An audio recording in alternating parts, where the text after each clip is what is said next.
નમસ્કાર વિદ્યાર્થી મિત્રો, આપની પોતાની ચેનલ વીણા એજ્યુકેશન ચેનલની અંદર ફરી વખત આપ સર્વે વિદ્યાર્થીઓને હાર્દિક સ્વાગત કરું છું। આપની બોર્ડ પરીક્ષા ખૂબ જ નજીક આવી રહી છે અને એ હેતુ અંતર્ગત આપણે મનોવિજ્ઞાન વિષયનું મેં તમને આ પોસ્ટર તો ટેલિગ્રામની અંદર મેં મેકાવી દીધું હતું, જેની અંદર તમને કીધું હતું કે ભાઈ એક જ લેક્ચરની અંદર સંપૂર્ણ રિવિઝન, એક જ લેક્ચરમાં મનોવિજ્ઞાનના 10 પ્રકરણનો સમાવેશ, એટલે આમ ગણશો એટલે 3 થી 4 કલાકનો આ લેક્ચર હશે, બરાબર છે। એટલે એક દિવસ કાઢવાનો અને એક દિવસમાં જોઈ લેવાનું, એટલે મનોવિજ્ઞાનની વિષયની સંપૂર્ણપણે તૈયારી થઈ જશે। ઓકે, તો ચાલો વધુ વાતો ન કરતા, કારણ કે ખૂબ લાંબો લેક્ચર થશે એટલા માટે, બરાબર છે। તો બાળકો, આજે આપણે વાત કરવી છે, કારણ કે આપણે સંપૂર્ણ રિવિઝન તરફ જ્યારે આગળ વધી રહ્યા છીએ, તો સંપૂર્ણ રિવિઝનની અંદર મનોવિજ્ઞાન વિષયની, બરાબર છે, જસ્ટ એક જ મિનિટ, મનોવિજ્ઞાન વિષયના આજે વાત કરવી છે ભાઈ પ્રકરણ નંબર 1ની। શેની વાત કરવી છે? પ્રકરણ નંબર 1ની। તો તમને ખબર છે કે પ્રકરણ નંબર 1 શું છે, બરાબર? ધ્યાન, સંવેદન અને પ્રત્યક્ષીકરણનો જે આખો કોન્સેપ્ટ છે, એ કોન્સેપ્ટને જો આખો ક્લિયર કરવો છે, પણ આપણે એ પણ જણાવું કે જો બાળકો, આખું લાઇન ટુ લાઇન તમને ભણાવવું એ એક મોટો પ્રશ્ન થઈ જાય ને પાછો, કારણ કે આખો વર્ષ દિવસમાં તમે જે ટેક્સ્ટ બુક ભણો છો એ મારે તમને 2 થી 3 કલાકના આખા સેશનની અંદર મારે તમને કવર કરાવવાની છે। તો જે મહત્ત્વની વસ્તુ છે એના ઉપર જ હું ધ્યાન આપીશ, આપને પહેલાં શોખોટ કરી દઉં છું, પછી ના કહેતા સાહેબ આ રહી ગયું ને આ રહી ગયું। જે મહત્ત્વની વસ્તુ છે બધી હું આવરી લઈશ, બરાબર છે। એટલે આ વિડીયો તમારી પાસે આવે એટલે એક દિવસ રાખવાનો, આવી જાય એટલે એક દિવસ એવો ડિસાઈડ કરવાનો કે ભાઈ 3 કલાક કે 2 કલાક જે કાંઈ છે એ સમય કાઢી અને એક વખત આપણે આખો લેક્ચર જોઈ લેવો છે, જેથી કરીને આપણી મનોવિજ્ઞાન વિષય આખો કમ્પ્લીટ થઈ જાય। ઓકે, ચાલો તો આગળ વધીએ, બરાબર છે। જો પહેલી વખત કદાચ ચેનલની વિઝિટ કરતા હો તો વારા ઘડીએ ના કહેવું પડે, બરાબર છે, સબસ્ક્રાઈબ કરી નાખો, બરાબર છે। ચાલો તો જુઓ, આપણે અહીંયા પ્રકરણ નંબર 1 જે છે કે ભાઈ સંવેદન, ધ્યાન અને પ્રત્યક્ષીકરણ, બરાબર। તો હવે જે વસ્તુ મહત્વની છે એ જ વસ્તુને લઈશ, બરાબર છે। હવે જો અહીંયા પ્રસ્તાવનાની હું કોઈ ચર્ચા નહીં કરું, બરાબર છે, છતાં થોડું ઘણું છે એ હું તમને માહિતી આપી દઉં એટલે તમને પણ એમ ના થાય, બરાબર છે। ચાલો તો કે શું કહે છે જોઈએ, એ કે ભાઈ મનોવિજ્ઞાનનો અભ્યાસનું જે કેન્દ્ર છે, કેન્દ્રની અંદર શું રહેલું છે, એ કે ભાઈ માનવ વર્તન રહેલું છે। આપણને બધાને ખ્યાલ છે કે મનોવિજ્ઞાનનો જે અભ્યાસ છે, બરાબર છે, એ અભ્યાસમાં કેન્દ્ર સ્થાને કોણ રહેલું છે, એ કે કેન્દ્ર સ્થાને માનવનું વર્તન રહેલું છે। MCQ બની શકે છે, આપણે યાદ રાખવાનું। જો આમ કહેવાય ને કે ફૂલ ડિટેલિંગમાં નહીં જાઓ, કારણ કે જો ફૂલ ડિટેલિંગમાં જઈશ તો ઓછામાં ઓછા મારે મનોવિજ્ઞાન વિષય આમ કહે ને કે બહુ કટોકટીના સમય આલું ને તોય 10 થી 12 દિવસ જોઈએ, બરાબર છે। એટલે જે વસ્તુ મહત્ત્વની છે ના હું ભાર દઈશ, બરાબર છે।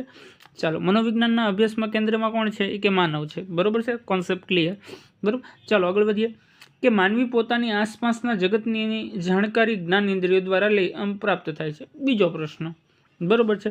પહેલો પ્રશ્ન શું કીધો ભાઈ આપણે કે ભાઈ પહેલો પ્રશ્ન એવો કીધો કે ભાઈ મનોવિજ્ઞાન જે વિષય છે એની અંદર કે કેન્દ્રની અંદર કોણ વસ્તુ છે, બરાબર છે। તો કે મનોવિજ્ઞાન વિષયની અંદર કેન્દ્રની અંદર કે માનવીનું વર્તન છે, બરાબર છે। પછી બીજું શું કીધું આપણે, એ કે ભાઈ બીજી વસ્તુ એવી કીધી કે આજુબાજુનું જે જગત છે એ જગતની જાણકારી આપણને કોના દ્વારા મળે છે, એ કે જ્ઞાન ઇન્દ્રિય દ્વારા મળે છે। ઓકે, ચાલો આટલી વસ્તુ તમારી ક્લિયર થઈ ગઈ છે એ આશા રાખું છું, બરાબર। ત્યાર પછી આગળ વધીએ, શું કહે છે આગળ કે ભાઈ જગત વિશેના જે અનુભવો છે એને સમજવાની 3 પ્રક્રિયા છે. હવે આપણે અહીં કીધું ને કે આ જગતની જાણકારી આપણને કોની દ્વારા મળે છે? જ્ઞાન ઇન્દ્રિય દ્વારા, બરાબર. અને જગતની અંદર મતલબમાં આ જીવનની અંદર જે પણ અનુભવ થાય છે એના આધારે માનસિક પ્રક્રિયા 3 આપી છે આપણને, બરાબર છે. અહીંથી બી વિભાગનો ક્વેશ્ચન સીધો જ બની કેમ છે, બરાબર, કે જગતમાં જે અનુભવો થાય છે એની 3 પ્રકારની માનસિક ક્રિયાઓ જણાવો, બરાબર છે. તો તમે જોઈ શકો છો કે 3 માનસિક ક્રિયા કઈ છે, બરાબર છે. તો પહેલી કીધી કે ભાઈ સંવેદન છે, ધ્યાન છે અને પ્રત્યક્ષીકરણ છે, બરાબર છે. તો તમે અહીંયા પણ જોઈ શકો છો, બરાબર છે, કે ભાઈ ધ્યાન છે, સંવેદન છે અને એ બધી વસ્તુ છે, બરાબર છે. ચાલો હવે એક એક વસ્તુ આપણે જોતા જઈએ કે ભાઈ સંવેદન કોને કહેવાય, બરાબર છે. એ બધી વસ્તુ આપણે થોડી થોડી ડિટેલિંગની અંદર જોતા જઈએ. ચાલો, તો પહેલો પ્રશ્ન એ જ છે કે સંવેદનનો અર્થ અને સમજૂતી. કે સંવેદન કોને કહેવાય? તો સંવેદન ટૂંકમાં આટલું જ કહેવાય કે જ્ઞાનેન્દ્રિય દ્વારા જે બાળકો ઉદ્દીપકનો અનુભવ થાય ને એ. તમે કોઈ વસ્તુને અડો છો, તમને ખબર પડે કે આ હાથ છે, આ કોઈ વસ્તુ છે, જે પણ વસ્તુ છે તમને ખ્યાલ પડે છે. એ ખ્યાલ પડે છે કોના કારણે? કે મગજની અંદર જે રહેલી જ્ઞાનેન્દ્રિય દ્વારા. ઓકે, તો કે ચાલો જોઈએ કે સંવેદનના પ્રકાર કેટલા છે, બરાબર છે. એ કે સંવેદન, જો આમાંથી ફેક્ચ્યુઅલ સીધો જ પ્રશ્ન બને છે, ધ્યાન રાખજો, બરાબર છે. તો શું કીધું? એ કે સંવેદનના પ્રકાર કેટલા છે? કે ભાઈ કેટલા છે? એ કે 3 છે. કેટલા છે? સંવેદનના પ્રકાર 3 છે, બરાબર. એમાં પહેલું આપણે જોયું કે બાહ્ય સંવેદન. બાહ્ય સંવેદન એટલે કે શું આવે? એ કે બાહ્ય, જો ઉદાહરણો યાદ રાખવાના છે. પ્રકાશ છે, ધ્વનિ છે, ગરમી છે, ઠંડી છે, બરાબર. બધી જ વસ્તુને તમે અડો અને તમને અનુભૂતિ થાય છે, એને બાહ્ય કહેશું આપણે. શું કહેશું આપણે? એને બાહ્ય કહેશું, બરાબર છે. એટલે એ વસ્તુ પણ આપણે અહીંયા ધ્યાનમાં રાખશું. ચાલો, શારીરિક સંવેદનની અંદર કોનો સમાવેશ થાય? કે ભાઈ શરીરના જે આંતરિક અવયવો છે, બરાબર. દાખલા તરીકે દ્રષ્ટિ સંવેદન માટે આપણને ખબર છે સળી અને શંકુકોષોનું ઉદાહરણ છે. હવે આંતરિક સંવેદનની અંદર કોનો સમાવેશ થાય? હવે જો આપણું પેટની અંદર હોજરી ખાલી થાય એટલે આપણને તરત જ ખબર પડે ભૂખ લાગી. હવે જો હોજરી અંદર ખાલી થાય છે પણ એ સંવેદન અંદરનો છે, છતાં મને તમને શું થતું હોય છે?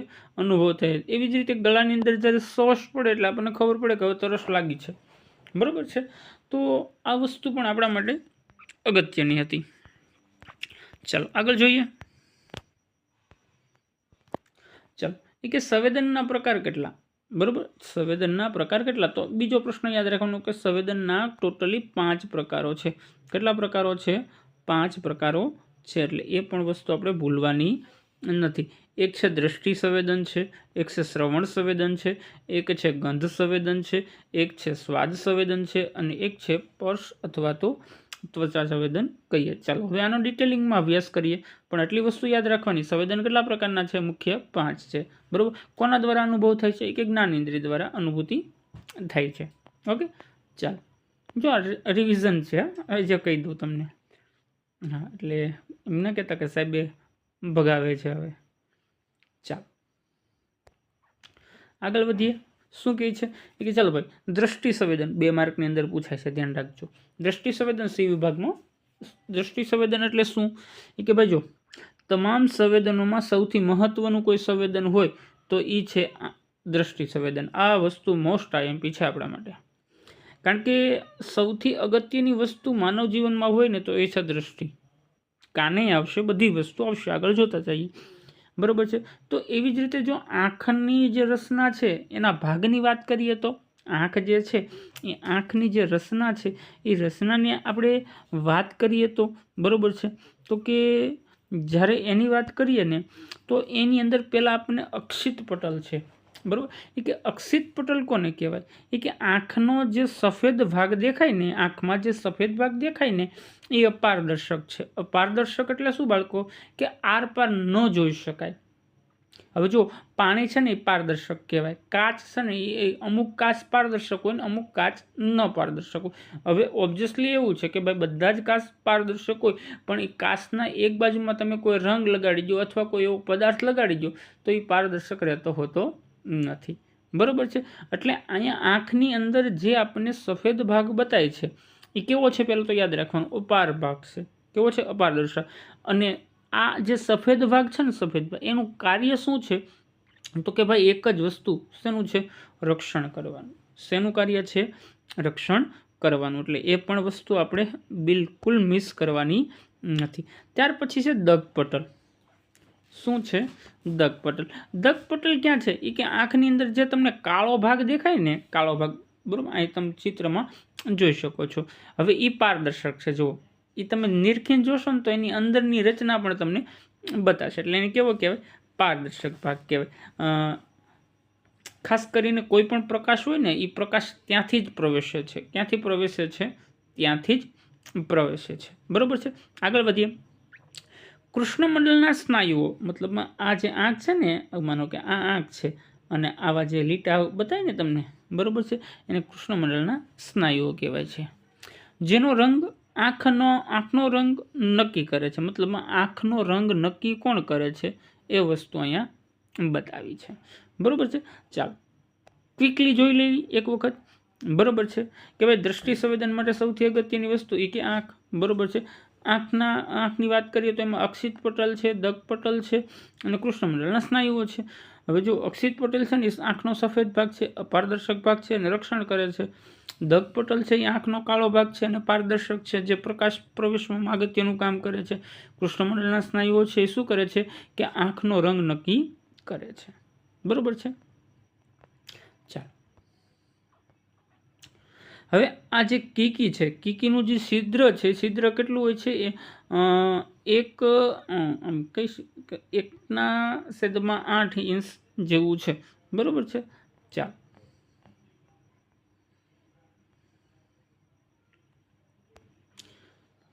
ત્યાર પછી આગળ જોઈએ કે શ્રવણ સંવેદન. હવે શ્રવણ સંવેદન માટે સૌથી અગત્યની વસ્તુ હોય તો એ છે કાન. તમને ને મને બધાની ખબર છે. હવે સામાન્ય કોઈ પણ મનુષ્ય હોય ને, કોઈ પણ મનુષ્ય એ 20થી લઈને 20,000 CPS સાયકલ પર સેકન્ડ સુધીના અવાજો સાંભળી શકે છે. જો 20 કરતાં નીચો અવાજ હોય CPS અથવા 20,000થી વધારે હોય તો આપણને કાનની અંદર સંભળાતું હોતું નથી. એટલે એટલી જ વસ્તુ યાદ રાખવાની છે, 20થી લઈને 20,000 હું CPS સાયકલ પર સેકન્ડ અવાજ આપણે સાંભળી શકીએ છીએ. કાનની રચનાની વાત કરીએ તો 3 ભાગ છે. બરોબર ધ્યાન રાખજો.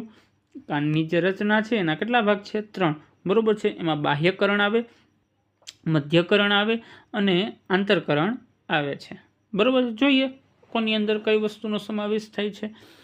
પહેલી વસ્તુ આપી છે કાનની બુટી છે, કર્ણનલિકા છે, કર્ણપાલી છે. અહીંયા કદાચ એકાદું રહી ગયું હોય તો હું બોલી જઈશ. બરોબર, ધ્યાન રાખજો કે કર્ણબુટી છે, કર્ણપાલી છે, કર્ણપટલ છે, અહીંયા કર્ણઢોલ આવે અને કર્ણનલિકા આવે.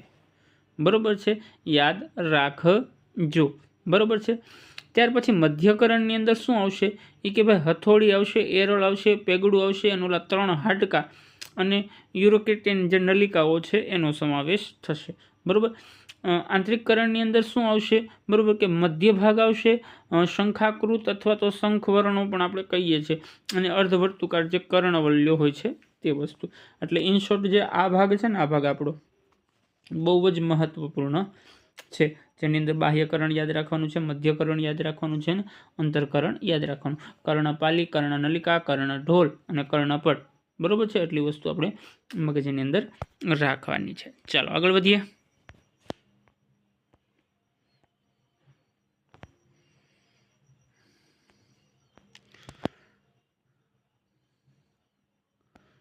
ત્યાર પછી ગંધ સંવેદન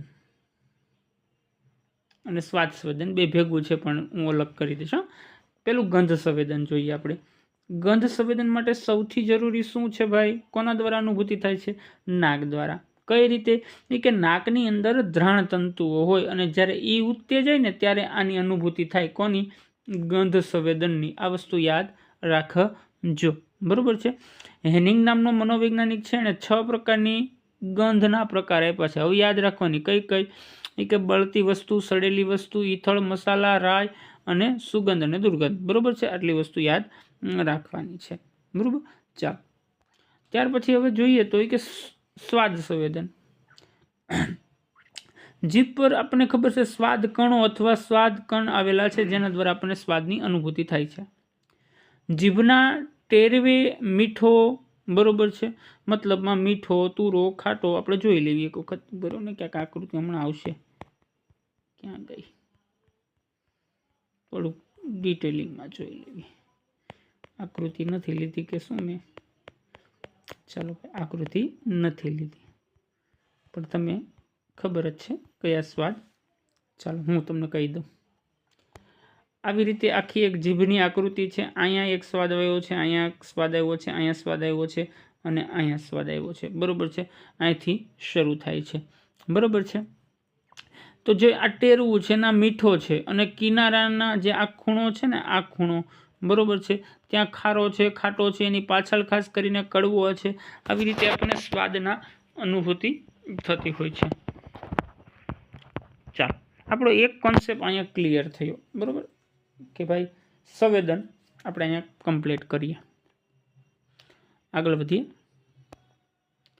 હવે ધ્યાનની વાત કરીએ. ધ્યાનનો અર્થ અને ધ્યાનના લક્ષણો, બરોબર છે. તો કે ધ્યાનની વ્યાખ્યા એટલે શું ભાઈ? એ કે પસંદગીયુક્ત ઉદ્દીપકો પરની માનસિક કેન્દ્રીકરણ કરવું, બરોબર છે. આ મનોવૈજ્ઞાનિકે આપે છે. ધ્યાનના લક્ષણો ખાસ યાદ રાખવાના છે, બરોબર છે. તો કે ભાઈ ધ્યાન કેવું હોય છે, બરોબર, ધ્યાનના લક્ષણ, ધ્યાન પસંદગીયુક્ત ઉદ્દીપક હોય છે, બરોબર છે. ધ્યાન કેવું હોય છે? પસંદગીયુક્ત ઉદ્દીપક હોય છે. હવે પસંદગીયુક્ત ઉદ્દીપક એટલે શું ભાઈ? બરોબર છે. જો એક એક ઉદાહરણ આપીને કોન્સેપ્ટ ક્લિયર કરાવી દઉં છું સીધો. પસંદગીયુક્ત ઉદ્દીપક એટલે શું? કે ભાઈ કોઈ પણ વ્યક્તિ હોય, બરોબર, જ્યારે કોઈ વ્યક્તિ ફિલ્મ જોવા જતી હોય ત્યારે જે વ્યક્તિને જેવો રસ હોય ને એ વસ્તુમાં એનું વધારે ધ્યાન ખેંચાય, બરોબર છે. હવે માનો કે કોઈ વ્યવસાય આપણે કરતા હોય ને એ વ્યવસાયની કદાચ એની અંદર એ વાત કરવામાં આવી હોય ત્યારે એ વસ્તુ જ્યારે આવે છે ત્યારે વ્યક્તિનું ધ્યાન ત્યાં વધારે કેન્દ્રિત થતું હોય છે, બરોબર છે. મોટાભાગે સ્ત્રી વર્ગ હોય તો ભાઈ હિરોઈનના કપડાં છે, એની જ્વેલરી છે, આ બધી વસ્તુ તરફ આકર્ષણ થતું હોય. એવી રીતે કોઈ પુરુષ હોય, પુરુષનું પણ એ જ વસ્તુ હોય છે કે હીરોએ કેવા કપડાં પહેર્યા છે, કેવા નહીં. તો આ વસ્તુને આપણે શું કહેશું? ધ્યાન પસંદગીયુક્ત કહેશું. અહીંયા બે ભેગું કરી નાખ્યું છે પણ મેં અલગ કરી દઉં છું. પછી શું છે એ કે ધ્યાન કેવું છે? એ કે સમાયોજક છે. હવે બાળકો સમાયોજક એટલે આમ કહો ને ટૂંકમાં તમને, બરોબર, સમાયોજક એટલે કે માનો કે કોઈ દૂરની વસ્તુ જોવા માટે આપણે આંખને સંકોચીએ છીએ. મતલબમાં કોઈ આ માની લો આ એ અહીંયા છે ઠેઠ અને તમે અહીંયા ઊભા છો, બરોબર છે. જસ્ટ એક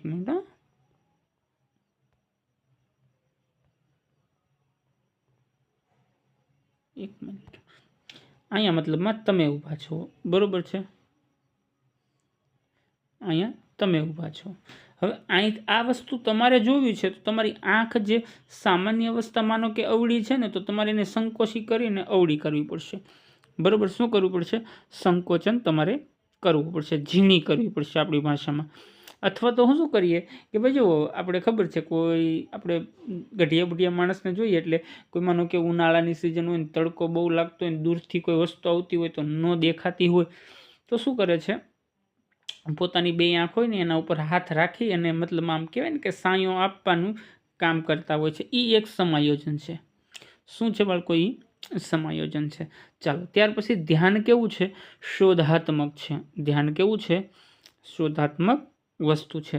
હવે એટલે કે શું કે માનો કે સાડીની દુકાને કોઈ સ્ત્રી સાડી લેવા જાય છે અને સાડી ગમી જાય છે, બરોબર.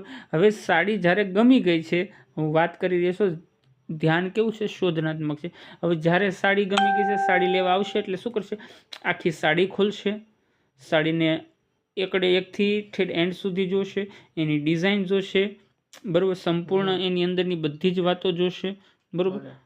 એની અંદર કેવા રંગ છે, કેવી બાબતો છે, કેવી ભાત છે, આ બધી જ વસ્તુ એની અંદર બતાવી છે.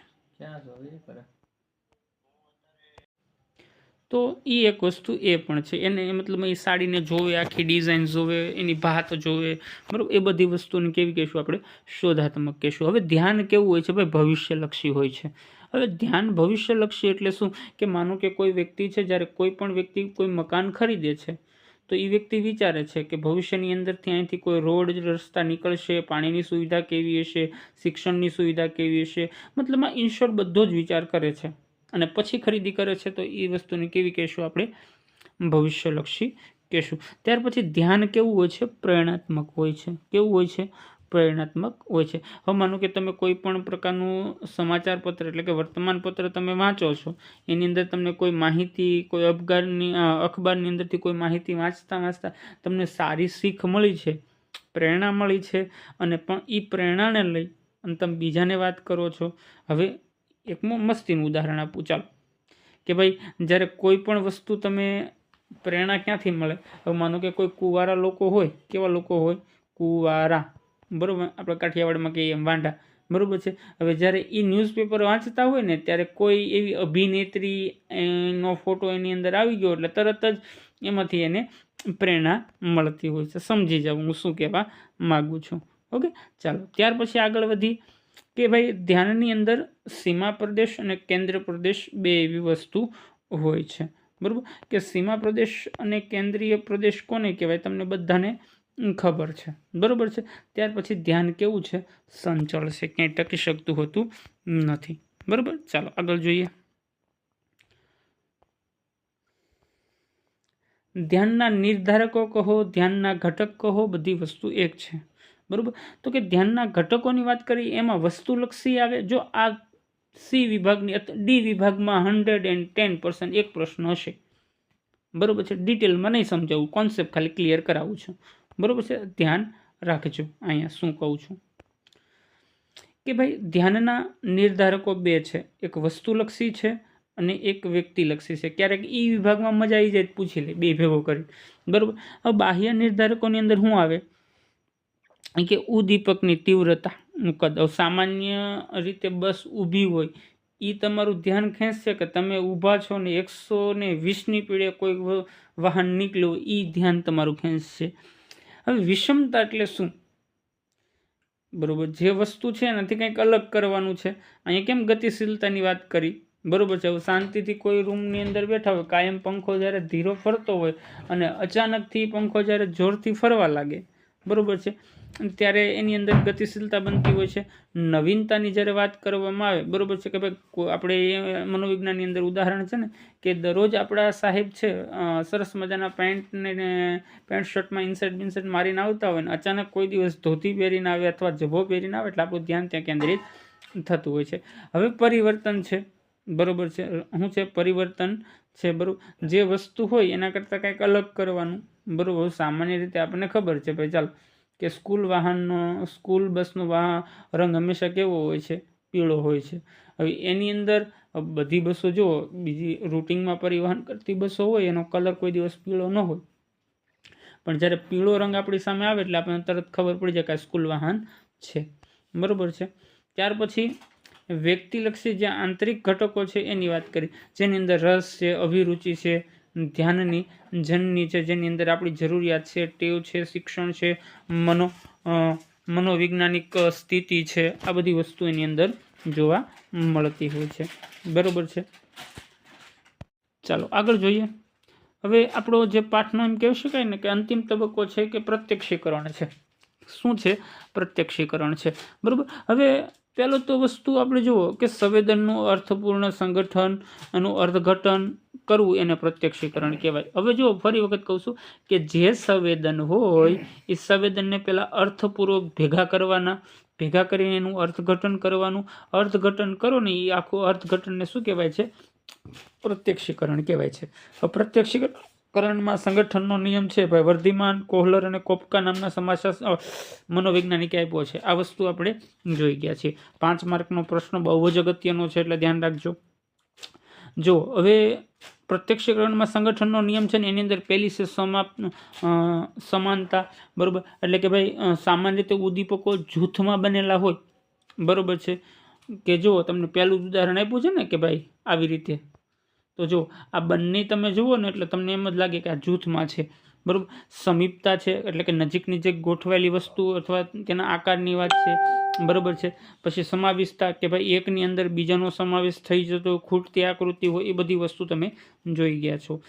ત્યાર પછી પૂરકતા એટલે કે મગજની અંદર અપૂરતી માહિતી હોય છતાં આપણને પૂરતી માહિતી દેતા ઓલું છે ને તમારી આમ કરીને બોક્સ, બરાબર છે, આની અંદર આવી રીતે છે. હવે આ વચ્ચેની જગ્યા છે જ નહીં તોય પણ આપણને પૂરતી દેખાય છે, બરાબર છે.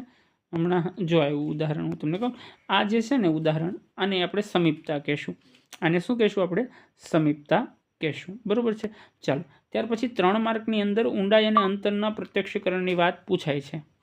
હવે ઊંડાઈ અને અંતરનું જે સમજવા માટે ખાસ કરીને સંકેતો સમજવા જરૂરી છે.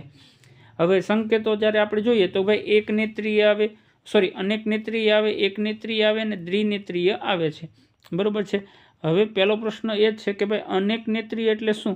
કે ભાઈ એક આંખ દ્વારા, એક નેત્રમણી દ્વારા કોઈ પણ અનુકૂલન અથવા કેન્દ્રીકરણ કરીએ તે વસ્તુ. હવે અને આ સેલે સમજાવું શું છો. એક કેન્દ્રીય એટલે શું કે અંતરસ્થિતિ હોય, વાયુ વેગ હોય, પારદર્શક હોય, રેખાકૃત હોય, પ્રકાશ કે સાયાની વાત હોય, બરાબર છે. આ બધી વસ્તુ એની અંદર સમાવેશ થતો હોય છે. હવે દ્વિનેત્રીય એટલે કે બંને આંખની વાત છે, જેને બેવડો પ્રતિમાન કહેવાય. આ વસ્તુ યાદ રાખવાની છે, બરાબર છે. હવે જુઓ, તમને ફરી વખત સમજાવી દઉં, બરાબર છે. હવે જો આપણે આ ઉદાહરણ છે ને એ સાપેક્ષતાનું છે કે વસ્તુ જેમ નજીક હોય એ મોટી બતાય, જેમ જેમ જેમ જેમ દૂર જતી જાય તેમ તેમ એનું અંતર ઘટતું જતું હોય છે. હવે જે વાત કરતો તો એક નેત્રીય, દ્વિનેત્રીય, બરાબર છે. થોડુંક ઝૂમ કરી દઉં તમને. હવે જુઓ, આપણી બંને આંખ છે, આ જમણી આંખ છે, બરાબર છે, અને આ ડાબી આંખ છે. હવે જો પ્રશ્ન શું છે ખબર છે કે આ જે ડાબી આંખ છે ને એને ડાબો વિસ્તાર વધુ બતાય. કયો વિસ્તાર વધુ બતાય છે? ડાબો વિસ્તાર વધુ બતાય છે. એવી જ રીતે જમણી આંખને જમણો વિસ્તાર વધુ બતાય છે. સમજાય છે? બરાબર છે. તમે ટ્રાય કરજો. હવે બંને આંખમાંથી પ્રતિબિંબ નીકળે છે, અહીંથી અને અહીંથી, અને અહીંથી આપણને આ સ્પષ્ટ આકાર બતાય છે, અને બેવડો પ્રતિમાન કહેવાય, બરાબર છે. ચાલો જોઈએ શું આ આખું ચેપ્ટર આપણને કહેવા માગે છે, બરાબર છે. જુઓ કે ભાઈ સંવેદન જોયું, આપણે સંવેદનના પ્રકારો જોયા. સંવેદન કયા કયા પ્રકારના છે? ગંધ સંવેદન છે, દૃષ્ટિ સંવેદન છે, શ્રવણ સંવેદન છે, સ્પર્શ સંવેદન છે. આ બધી જ વસ્તુ તમને હું જોઈ ગયા છીએ. ધ્યાનની અંદર પણ આપણે વાત કરી, ધ્યાન કેવું છે, પસંદ પ્રક્રિયા છે, શોધનાત્મક છે. આ બધી જ વસ્તુ આપણે ચર્ચા વિચારણા કરી ગયા, બરાબર છે. છતાં શારીરિક અને આ બધી વસ્તુ જે છે ને એ બધી સળંગ પ્રક્રિયા કહેવાય. શારીરિક અને માનસિક એક સળંગ પ્રક્રિયા કહી શકાય, બરાબર છે. તો એક વખત બાળકો અવશ્યપણે તમે જોઈ લેજો, બરાબર છે. કારણ કે મેં કહ્યું ને કે આપણે રિવિઝન કરીએ છીએ, કોઈ પાઠ ભણતા નથી. મારો હેતુ એવો હોય કે તમને હું કોન્સેપ્ટ ખાલી ક્લિયર કરાવી દઉં, બરાબર છે. તો ફરી વખત તમે જોઈ લેજો, બરાબર છે. કે ભાઈ આપણે બધી જ વસ્તુ તમે ડિટેલિંગમાં આપણે જોઈ ગયા છીએ, બરાબર છે. ચાલો હવે પછી આપણે પ્રકરણ નંબર 2નો અભ્યાસ કરીએ, બરાબર છે. તો ચાલો પ્રકરણ નંબર 2 તરફ આગળ વધીએ. જ્યારે પ્રકરણ નંબર 2 તરફ આગળ વધીએ, આપણને બધાને ખ્યાલ છે કે ભાઈ પ્રકરણ નંબર 2 છે જેને આપણે કહીએ છીએ શીખવાની ક્રિયા. તો શીખવાની ક્રિયા આપણે મનોવિજ્ઞાનની દ્રષ્ટિએ મારે તમારે જોવી છે. તો એવું કેવું હોય તો હું તમને કહી શકું કે વર્તનમાં જે પરિવર્તનથી લઈ અને આંતર સુધીની મારે તમારે સફર કરવી છે, બરાબર છે.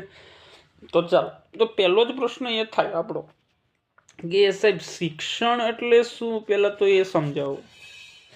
શિક્ષણ સમજ્યા પછી તમે શીખવાની ક્રિયા સમજાવો. તો કે ભાઈ શિક્ષણ કોને કહેવાય? તો સરળ ભાષાની અંદર આપણે જો કહીએ ને, બરાબર છે, તો કે ભાઈ મહાવરો હોય,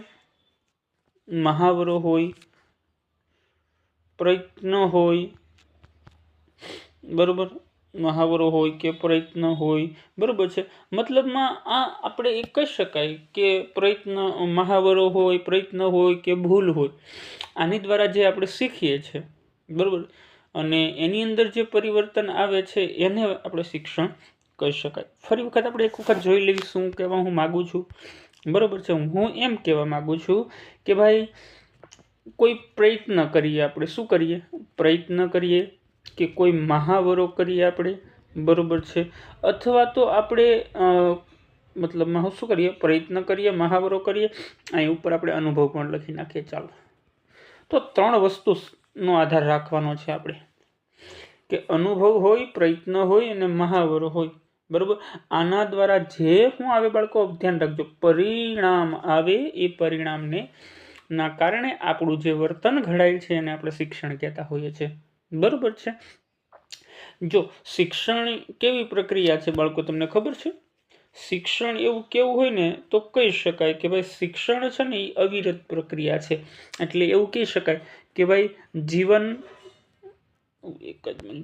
જીવનભર ચાલતી પ્રક્રિયા છે। કેવી પ્રક્રિયા છે? જીવનભર ચાલતી પ્રક્રિયા છે, બરોબર છે। શિક્ષણ દ્વારા અનેક વસ્તુ આપણે કરી શકીએ છીએ।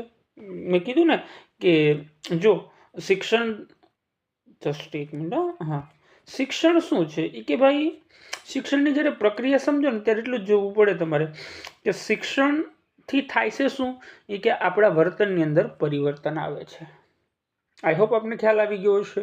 અને આ પરિવર્તન આવે ને બાળકો કાયમી આવે છે। કાયમી આવે છે એટલે એના માટે કેવું કહીએ છીએ આપણે? સાપેક્ષ પરિવર્તન કહીએ છીએ, બરોબર છે। જુદા જુદા કેટલા બધા ઉદાહરણો છે, આપણે એના તરફ નથી જવું। હું તમને એક ઉદાહરણ આપી અને આ શિક્ષણની સામાન્ય સમજૂતી છે એ હું તમને પૂરી કરી દઉં, બરોબર છે।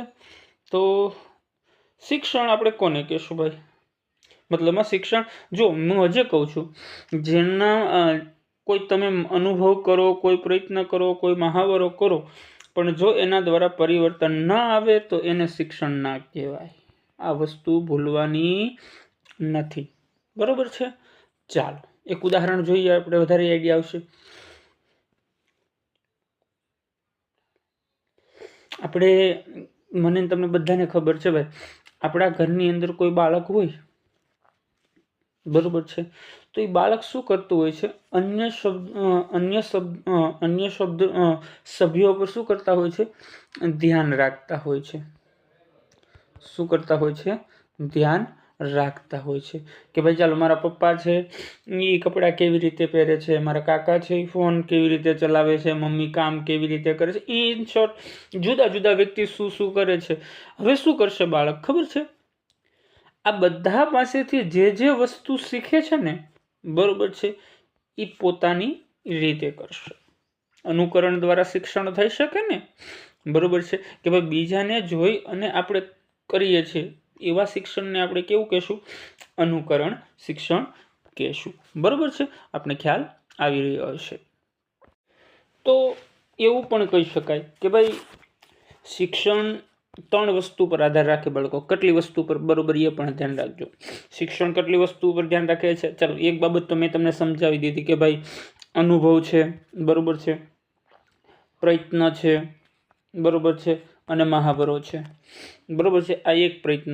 હવે આનાથી બીજો પ્રયત્ન પણ મેં તમને સમજાવી દીધો કે આના કારણે શું થાય છે કે ભાઈ વર્તનમાં શું આવે છે? પરિવર્તન આવે છે। વર્તનની અંદર શું આવે છે? પરિવર્તન આવે છે। અને પરિવર્તન આવે છે, પરિવર્તન કેવું આવે છે કે ભાઈ સાપેક્ષ અને કાયમી। ચાલો આટલી વસ્તુ આપણી ક્લિયર થઈ ગઈ અહીંયા, બરોબર છે। આગળ વધીએ હવે, બરોબર। ચાલો, તો પહેલો હવે પ્રશ્ન એ જ થાય આપણે કે સાહેબ તમે શિક્ષણ તો સમજાવી દીધું, બરોબર છે, તો હવે તમે મને બીજો મુદ્દો સમજાવો કે સાહેબ આ જૈવ આધાર અને વર્તનવાદ સિદ્ધાંત છે એ સિદ્ધાંત વિશે સમજૂતી આપો, બરોબર। ચાલો, તો એ બંને વિશે આપણે સમજૂતી મેળવી લઈએ। ચાલો, તો તમે જુઓ ને તો આ ટોપિક આમ કહો ને તો તમારા કામનો ટોપિક નથી, બરોબર છે, પણ છતાં પણ આપણે શું કરવું પડશે? અભ્યાસ તો કરવો જ પડશે, બરોબર છે। તો તમને ખબર છે ભાઈ કે આપણે જૈવ આધાર જ્યારે આપણે સમજવાનો પ્રયત્ન કરીએ, બરોબર છે, તો જૈવ આધારની અંદર જ્યારે સમજીએ ત્યારે પહેલો પ્રશ્ન એ જ આવે કે ભાઈ એની અંદર ચેતાકોષો રહેલા હોય, ચેતાકોષ હોય, ચેતાપગંદ હોય, બરાબર છે. તો આ બધી વસ્તુ એની અંદરનો સમાવેશ રહેતો હોય છે. જેના કારણે થાય છે શું? આ બધાના કારણે થાય છે શું ભાઈ? એ કે મગજની ચોક્કસ રચના અને તેનું કામ કરે છે. આ મગજ છે ને, આ મગજ એ ચેતાપ્રવાહ અને ચેતાપગંદથી શું કરતો હોય છે? કાર્ય કરતો હોય છે. આની અંદરથી ચેતાપ્રવાહ વહન થતો હોય છે. આની અંદરથી ચેતાપ્રવાહ શું થતો હોય છે? વહન થતો હોય. કઈ તરફ? મગજ તરફ, બરાબર છે. એના કારણે શિક્ષણમાં જે ચેતાઓ છે એની ભૂમિકા અગત્યની છે. તો ફરી વખત સમજાવું છું કે ભાઈ આ જે ચેતાકોષો છે ને, ચેતાકોષો ક્યાં વહન થતા હોય છે? મગજમાં. આ જે ચેતાકોષથી લઈ અને મગજની જે પ્રક્રિયા છે એના કારણે આપણા માટે શિક્ષણ ખૂબ અગત્યનું બની જતું હોય છે, બરાબર છે. ચાલો, હવે ત્યાર પછી બીજો પ્રશ્ન એવો છે, અહીંયા એમ કીધું છે કે ચાલો જ્ઞાન શિક્ષણને થોડીક વાર નથી સમજવું, આંતરસૂઝને સમજવું છે કે આંતરસૂઝ સાહેબ કોને કહેવાય. ચલો, તો આંતરસૂઝ જે છે ને, આંતરસૂઝ, બરાબર છે.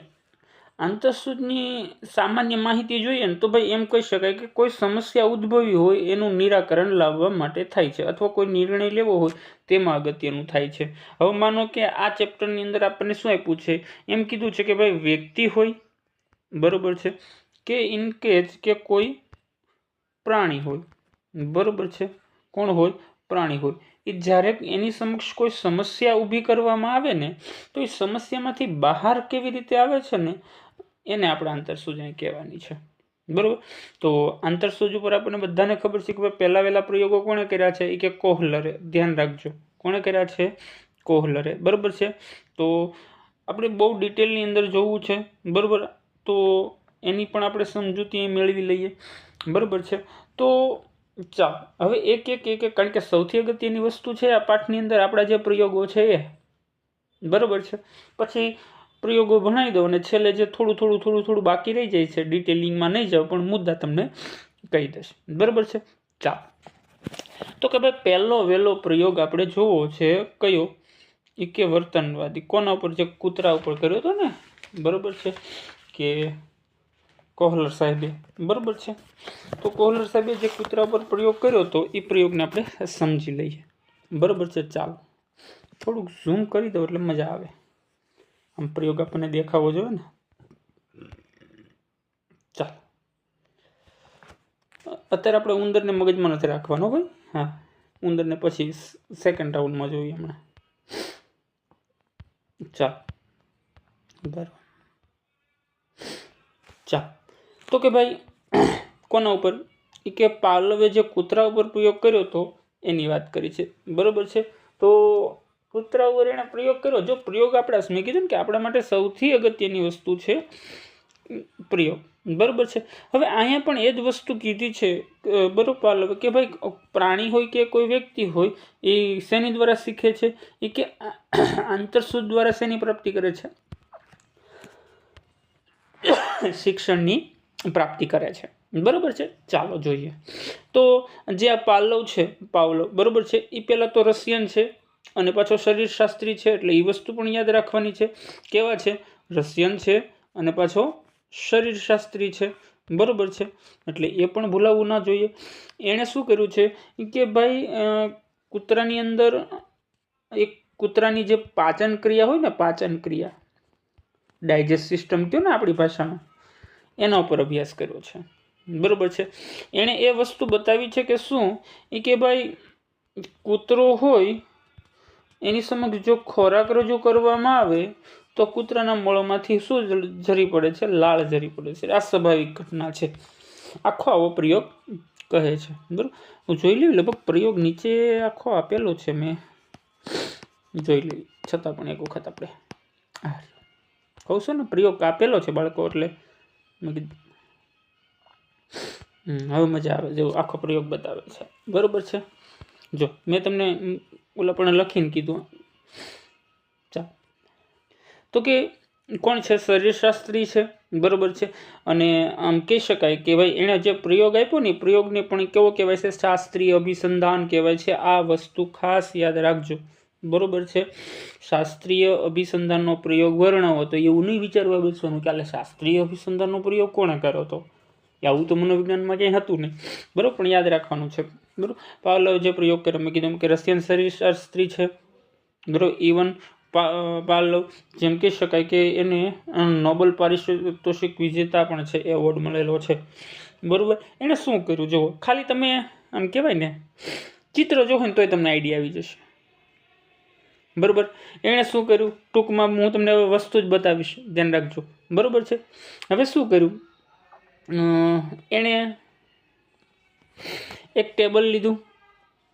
બરાબર છે, ટેબલ લીધું, ટેબલ ઉપર એણે કૂતરો રાખ્યો. બરાબર છે, શું રાખવામાં આવ્યું, કૂતરો રાખવામાં આવ્યો. બરાબર છે, હવે ધ્યાન રાખજો. અને એવું નક્કી કર્યું હતું કે ભાઈ ઘંટડી વગાડશું અને કૂતરાના મોંમાંથી લાળ ઝરશે. બરાબર છે, આખી રચના આવી છે. તો જોઈએ હવે પ્રયોગ આખો શું કહે છે, શરૂઆત શું કરે છે પાલો. બરાબર છે, તો કીધું કે ભાઈ કૂતરાના મોંમાંથી આ જે લાળ ઝરે છે ને, લાળ એ અહીંયા ભેગી થાય એના માટે એક લાળ રસ પાત્ર રાખવામાં આવ્યું.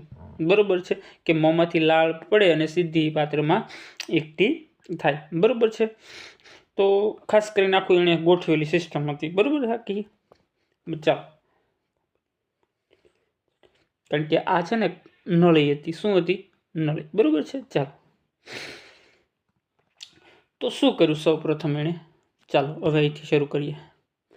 પાવલોવ સૌ પ્રથમ ઘંટડી વગાડે છે. શું વગાડે છે, તો કૂતરાભાઈ કશો પ્રક્રિયા કરતા નથી. કૂતરો કાંઈ પણ પ્રકારની પ્રતિક્રિયા કરતો નથી. બરાબર છે, પણ કૂતરાની સમક્ષ જ્યારે ખોરાક રજૂ કરવામાં આવ્યો એટલે કૂતરાના મોંમાંથી સહજતાથી લાળ ઝરી પડી. બરાબર, હવે ઘંટડી વાગી અને ખોરાક આવ્યો, હજી કનેક્શન થયું નથી. હજી કનેક્શન થયું નથી, પણ કૂતરાએ જે એમ કહેવાય ને કે આ ખોરાક જોયો ને એટલે એના મોંમાંથી શું પડી, લાળ પડી હતી. આ ઘંટડીનો કોઈ પણ પ્રભાવ એની અંદર પડ્યો ન હતો. બરાબર છે, જે આણે પ્રક્રિયા કરીને કે ખોરાક જોઈ. બરાબર છે, ખોરાક જોઈ અને જે એના મોંમાંથી લાળ પડીને એ પ્રક્રિયા પણ યાદ રાખજો બાળકો. એ પ્રક્રિયા કેવી છે ખબર છે, કુદરતી છે. કેવી છે, નેચરલી છે. બરાબર છે, એ પ્રક્રિયા કેવી છે, નેચરલી છે. હવે શું કરે છે કે આની આ વસ્તુ વારંવાર કરે છે. શું કરે છે, વારંવાર. કેવી રીતે કરે છે કે ભાઈ ઘંટડી વગાડે છે, ખોરાક રજૂ કરે છે, ઘંટડી વગાડે છે, ખોરાક મૂકે છે, ઘંટડી વગાડે છે, ખોરાક રજૂ કરે છે. ચાલો, હવે શું કર્યું કે પાવલોવે હવે અંતિમ તબક્કામાં હવે એવું કરે છે કે હવે કૂતરાને એટલી આંતરસૂઝ થઈ ગઈ હતી કે ભાઈ ઘંટડી વાગે છે અને શું મળે છે, ખોરાક મળે છે. બરાબર છે, ઘંટડી વાગે છે અને ખોરાક મળે છે. હવે શું કરે છે ખબર છે કે ફક્ત ને ફક્ત ઘંટડી વગાડે ને તો પણ કૂતરાના મોઢામાંથી શું પડે છે, લાળ ઝરે છે. બરાબર છે, તો પણ શું થાય છે, લાળની પ્રક્રિયા જોવા મળે છે. બરાબર છે, તો એવું કેવું હોય તો કહી શકાય. બરાબર છે, કે જો ખોરાક રજૂ કર્યો ત્યારે લાળ ઝરી, આ પહેલી ઘટના થઈ. મતલબ ઘટના આ હતી કે ખોરાક મૂકીને લાળ ઝરી, સ્વાભાવિક પ્રક્રિયા હતી. હવે શું કર્યું એ કે ભાઈ ઘંટડી શરૂઆતમાં વગાડી પણ લાળ ઝરી નહીં. બરાબર છે, પછી શું કર્યું, ઘંટડી વગાડી, ખોરાક રજૂ કર્યો અને લાળ પડી. પછી હવે શું થાય છે કે ઘંટડી વગાડે છે તો પણ લાળ ઝરે છે. આ ક્રમ ખાલી યાદ રાખી લેશો ને એટલે તમારો પ્રયોગ ઇનફ થઈ જશે. બરાબર છે, ચાલો. પછી તમને એ પ્રયોગનું આખું એક કોષ્ટક આપેલું છે. બરાબર છે,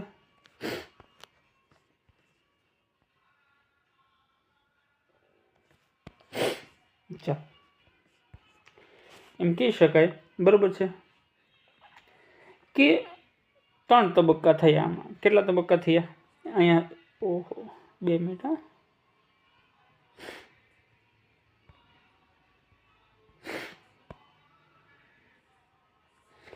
અભિસંધાન પહેલાં મતલબમાં જોડાણ નહોતું થયું, પહેલાં શું થતું હતું કે ભાઈ ખોરાક મેકવો પડતો હતો ત્યારે લાળ ઝરતી હતી. આ અભિસંધાન પહેલાંની ઘટના હતી. શેની હતી? અભિસંધાન પહેલાંની ઘટના હતી. અભિસંધાનનો એક મતલબ કહી દઉં, ચાલો, જોડાણ. ભૂલી ગયો તો. અભિસંધાનનો મતલબ શું થશે? જોડાણ. તો અભિસંધાન દરમિયાન, હવે અભિસંધાન થઈ રહ્યું હતું ત્યારે શું થતું હતું? એ કે ભાઈ ઘંટડીનો અવાજ થતો હતો અને પ્લસ ખોરાક રજૂ કરવામાં આવતો હતો તો પણ એના મોઢામાંથી શું પડતી હતી? લાળ જરતી હતી. બરોબર. હવે અંતિમ તબક્કામાં શું થયું કે ભાઈ અભિસંધાન એને શિક્ષણ એને જોડાણ થઈ ગયું. એ પછી શું થયું? એ કે ફક્ત ઘંટડી વગાડે છે તો પણ લાળ જોડાણ થાય છે. બરોબર છે. ચાલો આગળ વધીએ. અહીંયા આપણે થોડુંક રહી ગયું છે ને આગળ. હા,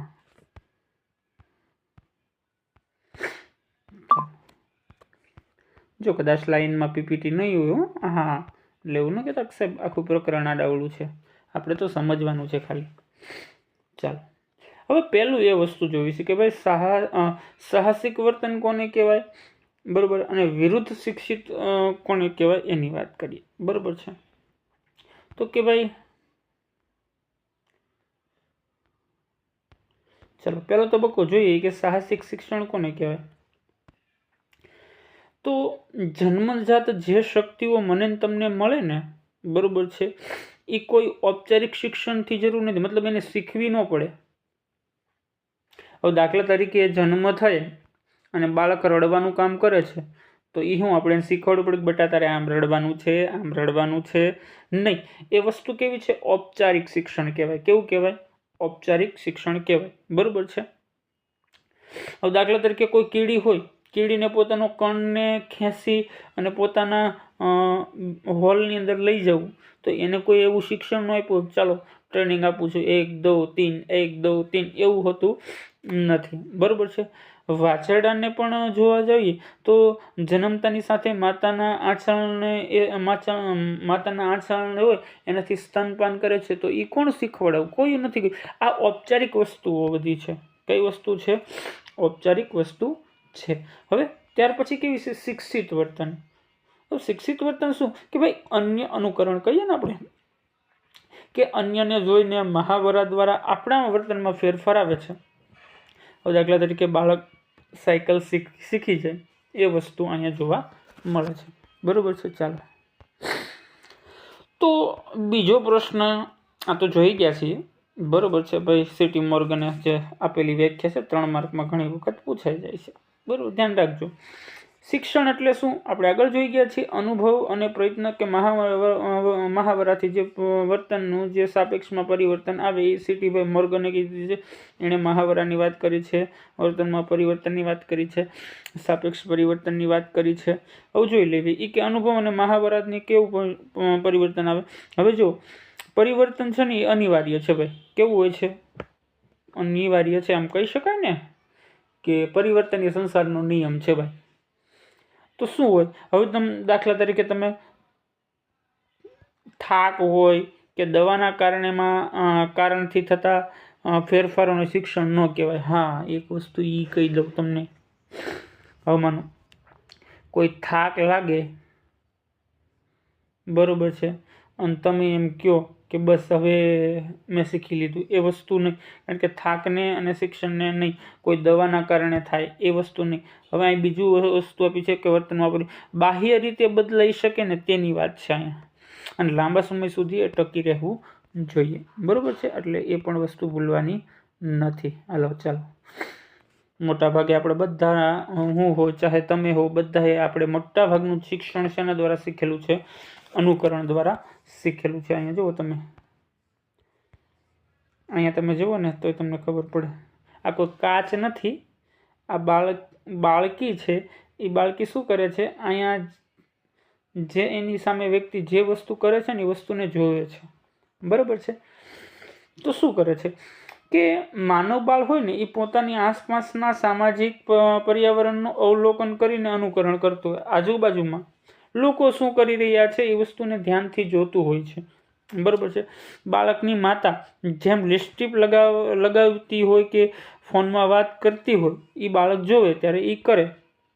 બરાબર છે. એટલે બહુ જ યોગ્ય વસ્તુ છે. યુવાનો દ્વારા જે અભિનેતા અને અભિનેત્રીના વસ્ત્રોનું જે ફેશન છે એનું અનુકરણ કરતા હોય ભાઈ. નથી?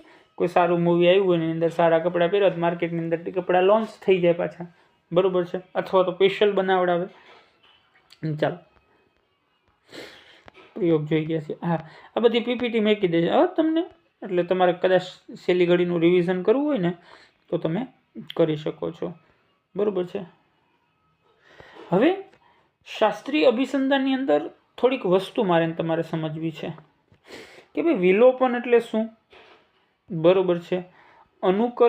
ઉદ્દીપકનું સામાન્યકરણ કોને કહેવાય અને ઉદ્દીપકની અંદર ભેદબોધન કોને કહેવાય. હવે યાદ રાખજો, શાસ્ત્રીય અભિસંધાનના મૂળ ખ્યાલો છે, બરાબર છે. હવે વિલોપન એટલે શું થાય છે ભાઈ, બરાબર? તો કે જો લાંબા સમય સુધી જો ઘંટડી વગાડી છતાં ખોરાક ન મળવો અથવા લાળ ઝરવાની બંધ થઈ જાય તો વિલોપન. કે બાળકો એમ કહો ને તો આ બિચારો ભાઈ છે ને ભૂલી જાય છે, શું થાય છે? ભૂલી જાય છે કે ભાઈ ભૂલી જાય કે ઘંટડી વાગે છે, પછી મારો ખોરાક આવશે અને પછી હું ખાઈને મસ્ત ટેસડો કરીશ, બરાબર? ભૂલી જાય છે.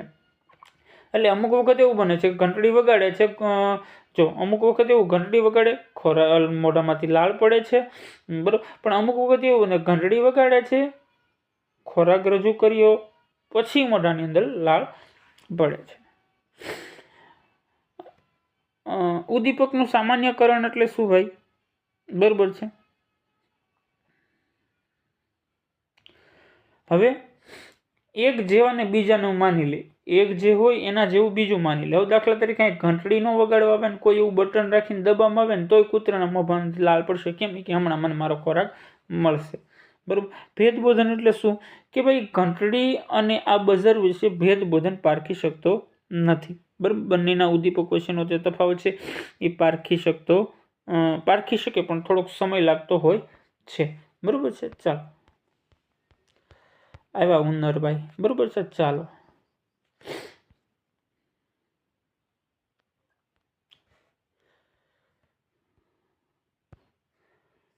આમ કહેવાય ને કે સ્કિનરનો એમ કહી શકાય કારક અભિસંધાનનો પ્રયોગ છે, બરાબર છે. તો BF સ્કિનર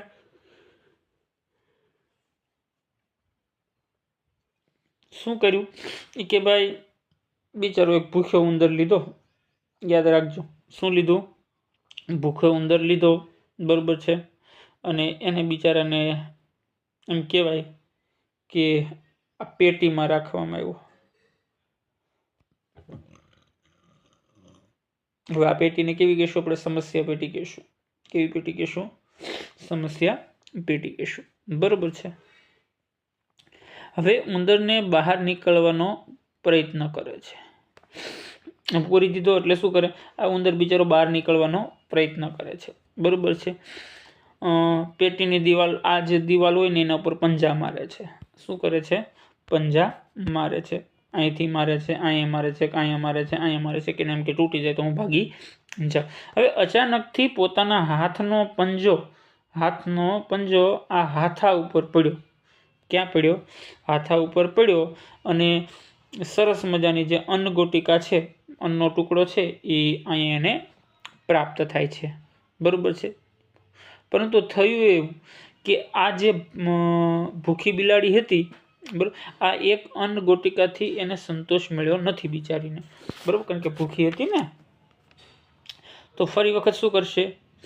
ચાલો ફરી વખત એની જ વસ્તુ કરશે, બરાબર છે. ઉંદર ખોરાક મેળવવા માટે અલગ અલગ દિશામાં દોડશે અન્નગોટિકા મેળવવા માટે, અને ફરીને પાછો વારંવાર હાથો દબાવશે, બરાબર. પછી એને ખબર પડી ગઈ કે આ વસ્તુ દબાવવાથી મને શું મળે છે? આ વસ્તુ મળે છે. પછી સતત ને સતત હાથો દબાવે છે, અન્નગોટિકા પ્રાપ્ત કરે છે, હાથો દબાવે છે, અન્નગોટિકા પ્રાપ્ત કરે છે. આ બધી વસ્તુઓ એની અંદર જોવા મળે. હવે જે એનો સમય છે ને એ વસ્તુ આપણે ખાસ સમજવાની છે. હવે પહેલો પ્રયત્ન કર્યો ને ત્યારે અન્નગોટિકા મળીને એમાં કેટલો સમય લાગ્યો હતો? 15 મિનિટ. યાદ રાખજો, કેટલો લાગ્યો હતો? 15. જ્યારે બીજી અન્નગોટિકા પ્રાપ્ત કરતા એને સમય કેટલો લાગ્યો હતો? 35 મિનિટ લાગી હતી. હવે ત્રીજી અન્નગોટિકા મેળવવા માટે સમય કેટલો લાગ્યો હતો? એ કે 47 મિનિટ લાગ્યો હતો. અને ચોથી અન્નગોટિકા મેળવવા સમય કેટલો લાગ્યો હતો? 71 મિનિટ. આ વસ્તુ યાદ રાખવાની છે, ભૂલવાની નથી. બરોબર છે.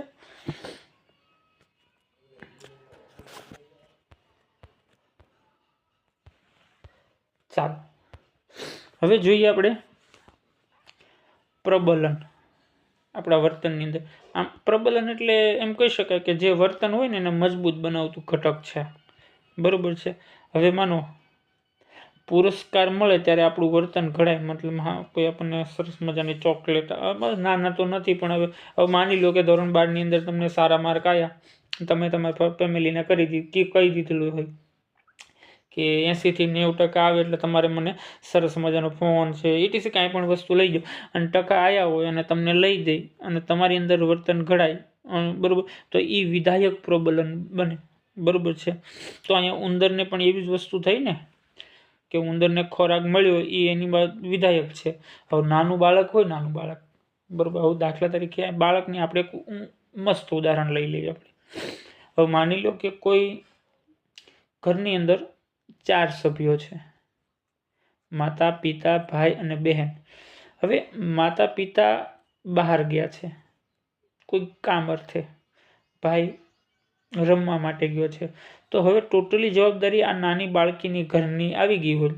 અને જ્યારે માતા પિતા ઘરે આવે છે અને જ્યારે ઘર એકદમ સાફ સફાઈ ક્લીન ને બધું જોવે છે એટલે માતા પિતા ખુશ થઈ જાય છે.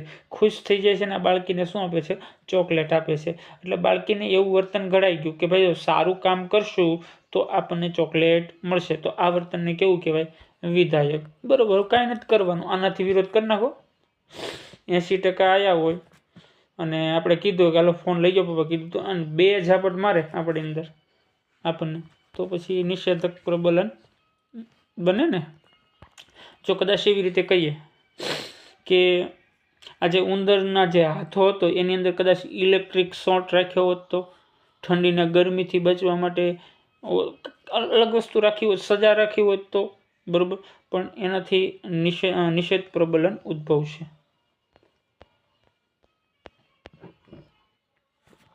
ચાલો એની વસ્તુ છે થોડીક જોઈ લેવી. કારક અભિસંધાનની જે પ્રક્રિયા છે એની અંદર ભેદબોધન છે. હવે ભેદબોધન એટલે શું? કે ઉંદર જે શીખે છે ક્યારે? કે જ્યારે લાઇટ ચાલુ હોય ત્યારે, અને ત્યારે જ હાથો દબાવે છે. આ વસ્તુ ખાસ યાદ રાખજો. બરોબર છે. કે ઉંદરને ખોરાક મળે છે પણ ક્યારે? પ્રકાશની હાજરી હોય ત્યારે. ત્યાર પછી વિલોપન આપ્યું છે. જો હાથો દબાવવાથી અન્નગુટિકા મળવાનું બંધ થાય તો ઉંદર પણ એ પ્રક્રિયા ધીમે ધીમે ઓછી કરી દે છે. વિલોપન એટલે ભૂલી જવાનું.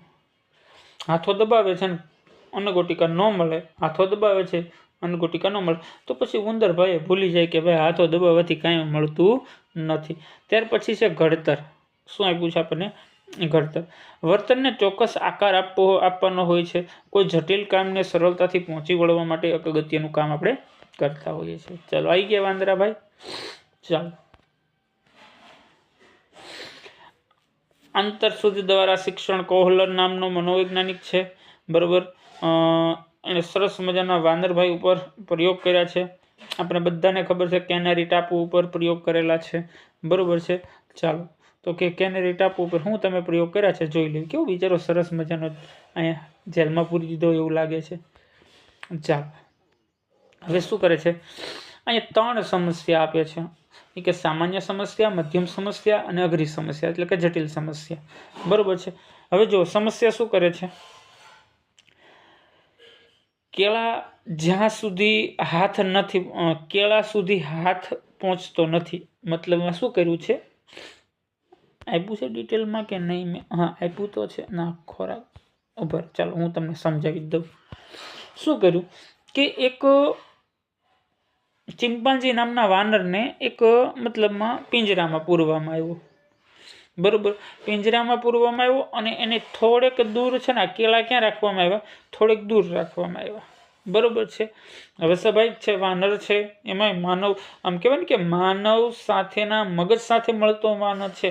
કારણ કે ચિમ્પાન્જી છે, બબુલ છે, ઉરાંગ અને ઉટાન, આ બધા એવા વાનરો છે, બરોબર, જે આપણા મગજ સાથે મળતા મગજ છે. માણસ જેટલું મગજ વિકસિત છે આનું. તો હવે વાનર શું કરશે શરૂઆતની અંદર, બરાબર, કે ભાઈ આ જે સરિયા છે ને, સરિયા એની ઉપર પંજા મારશે, બચકા ભરશે, બહાર નીકળવાનો પ્રયત્ન કરશે, બધી જ વસ્તુ કરશે, બરાબર છે, આંટા મારશે, ફરીને પ્રયત્ન કરશે. બિચારો પછી કંટાળી નિરાશ થઈ ગયો કે ભાઈ આપણને મળવાનું નથી, તો નિરાશ થઈ અને પાછળ જઈને બેસી જાય છે. હવે બેસી જાય છે તો અહીંયા પાછળ એક લાકડી રાખેલી હોય નાની એમથી, બરાબર છે, બરાબર છે. તો નજર એની લાકડી પાસે જાય છે, તો એ લાકડીને અંદર લઈ આવે છે, બરાબર છે, અને એ લાકડી વડે આ કેળાને ખેંચવાનો પ્રયત્ન કરે છે, બરાબર છે. સરસ મજાની લાકડી લાંબી કરી, કેળા લીધા, ખાધું પીધું અને મોજ કરી, બરાબર છે. તો આ પ્રયોગ પેલી સામાન્ય સમસ્યા કરી. હાલો એની સમસ્યાને થોડીક અઘરી બનાવી દઈએ, બરાબર છે.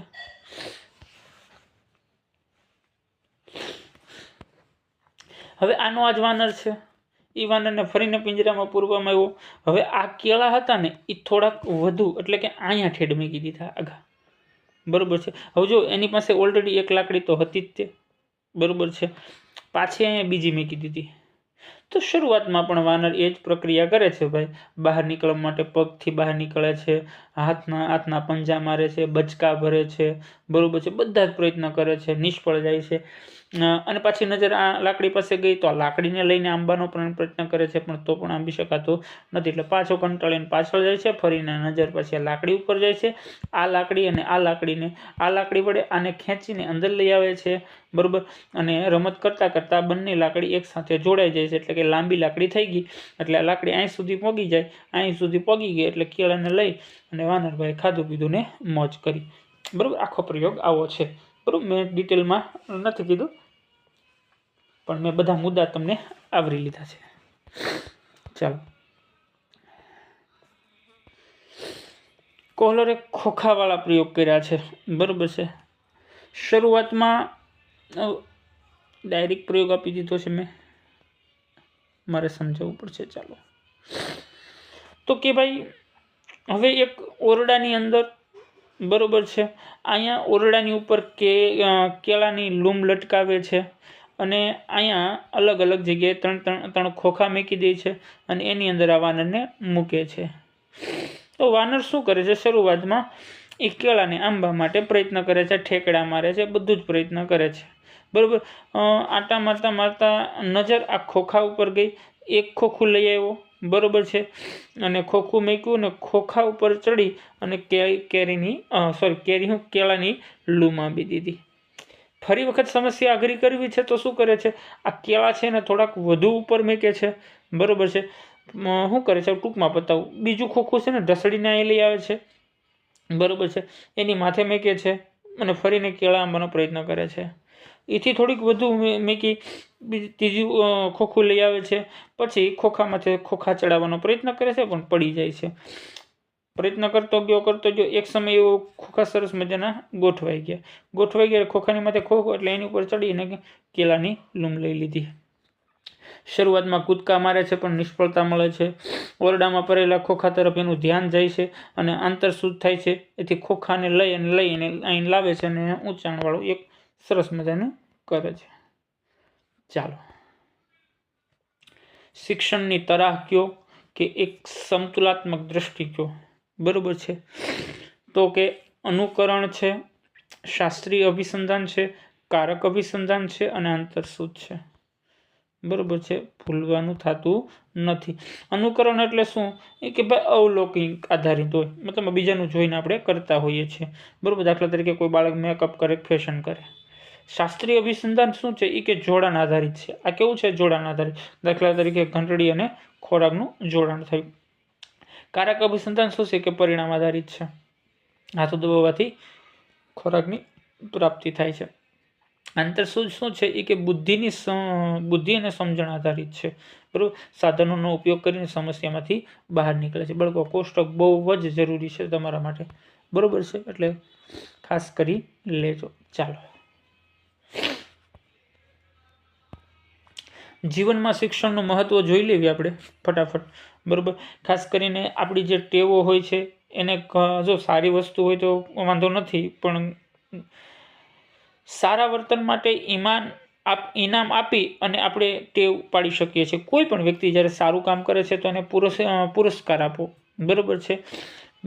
ભાષા અને વર્તન, સારી ભાષાને ઉપયોગ કરી રીત રિવાજ અનુકરણ દ્વારા આપણે શીખતા હોઈએ છીએ. કોઈ કોયડો હોય એની અંદર આપણે આંતરસૂઝથી શીખવાનો પ્રયત્ન કરતા હોઈએ છીએ, બરાબર છે. ચાલો, તો કે હવે અંતિમ આ ચેપ્ટરની આમ કહેવાય ને છે સારાંશ, બરાબર છે. સારાંશ શું કહે છે જોઈ લેવી ફટાફટ આપણે, કે શિક્ષણ દેખાતું નથી. શિક્ષણ છે એ એક જન્મજાતથી લઈ અને મૃત્યુ સુધી ચાલતી અવિરત પ્રક્રિયા છે. મેં તમને આગળ સમજાવ્યું હતું, બરાબર છે, કે આ પ્રક્રિયા કેવી છે બાળકો?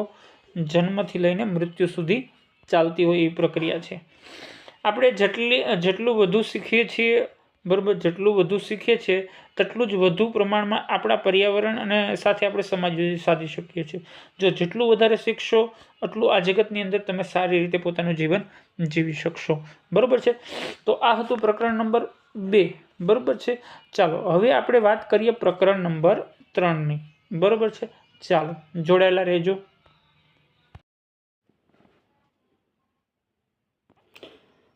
ચાલો હવે વાત કરીએ આપણે પ્રકરણ નંબર 3, જેનું નામ છે બુદ્ધિ, બરાબર છે. તો બુદ્ધિની ચર્ચા કરીએ તો પહેલાં તો જુઓ, બુદ્ધિનો અર્થ આપણે જોવો પડે, બરાબર છે. બુદ્ધિની વ્યાખ્યાઓ કઈ કઈ છે, બરાબર છે. બુદ્ધિનું સ્વરૂપ છે, બરાબર છે. આ બધી જ વિષયની આપણે ચર્ચાઓ કરવી પડે, બરાબર છે. ત્યાર પછી જો આગળ જોઈએ, બરાબર, આ 3 વસ્તુ જોયા પછી આગળ જોઈએ તો એ કે જે બુદ્ધિની અંદર જે સંવિતતાનો જે આલેખ છે એની સમજૂતી છે, બરાબર છે. આધુનિક બુદ્ધિ અભિગમો છે જેની અંદર સ્પીયરમેન છે, એની અંદર જેણે જી ઘટક અને એસ ઘટક આપ્યું છે એની વાત છે, બરાબર છે. ત્યાર પછી આપણને ખ્યાલ છે કે ભાઈ જે સ્પીયરમેન છે, સ્પીયરમેને જે ઘટકીય બુદ્ધિ આપી છે 3 પ્રકારની, જેમાં ઘટકીય બુદ્ધિ છે અને સોરી માય મિસ્ટેક સર, બરાબર. જેની સ્પીયરમેને મતલબમાં જી ઘટક અને એક્સ ઘટક આપણને આપ્યું છે, બરાબર છે.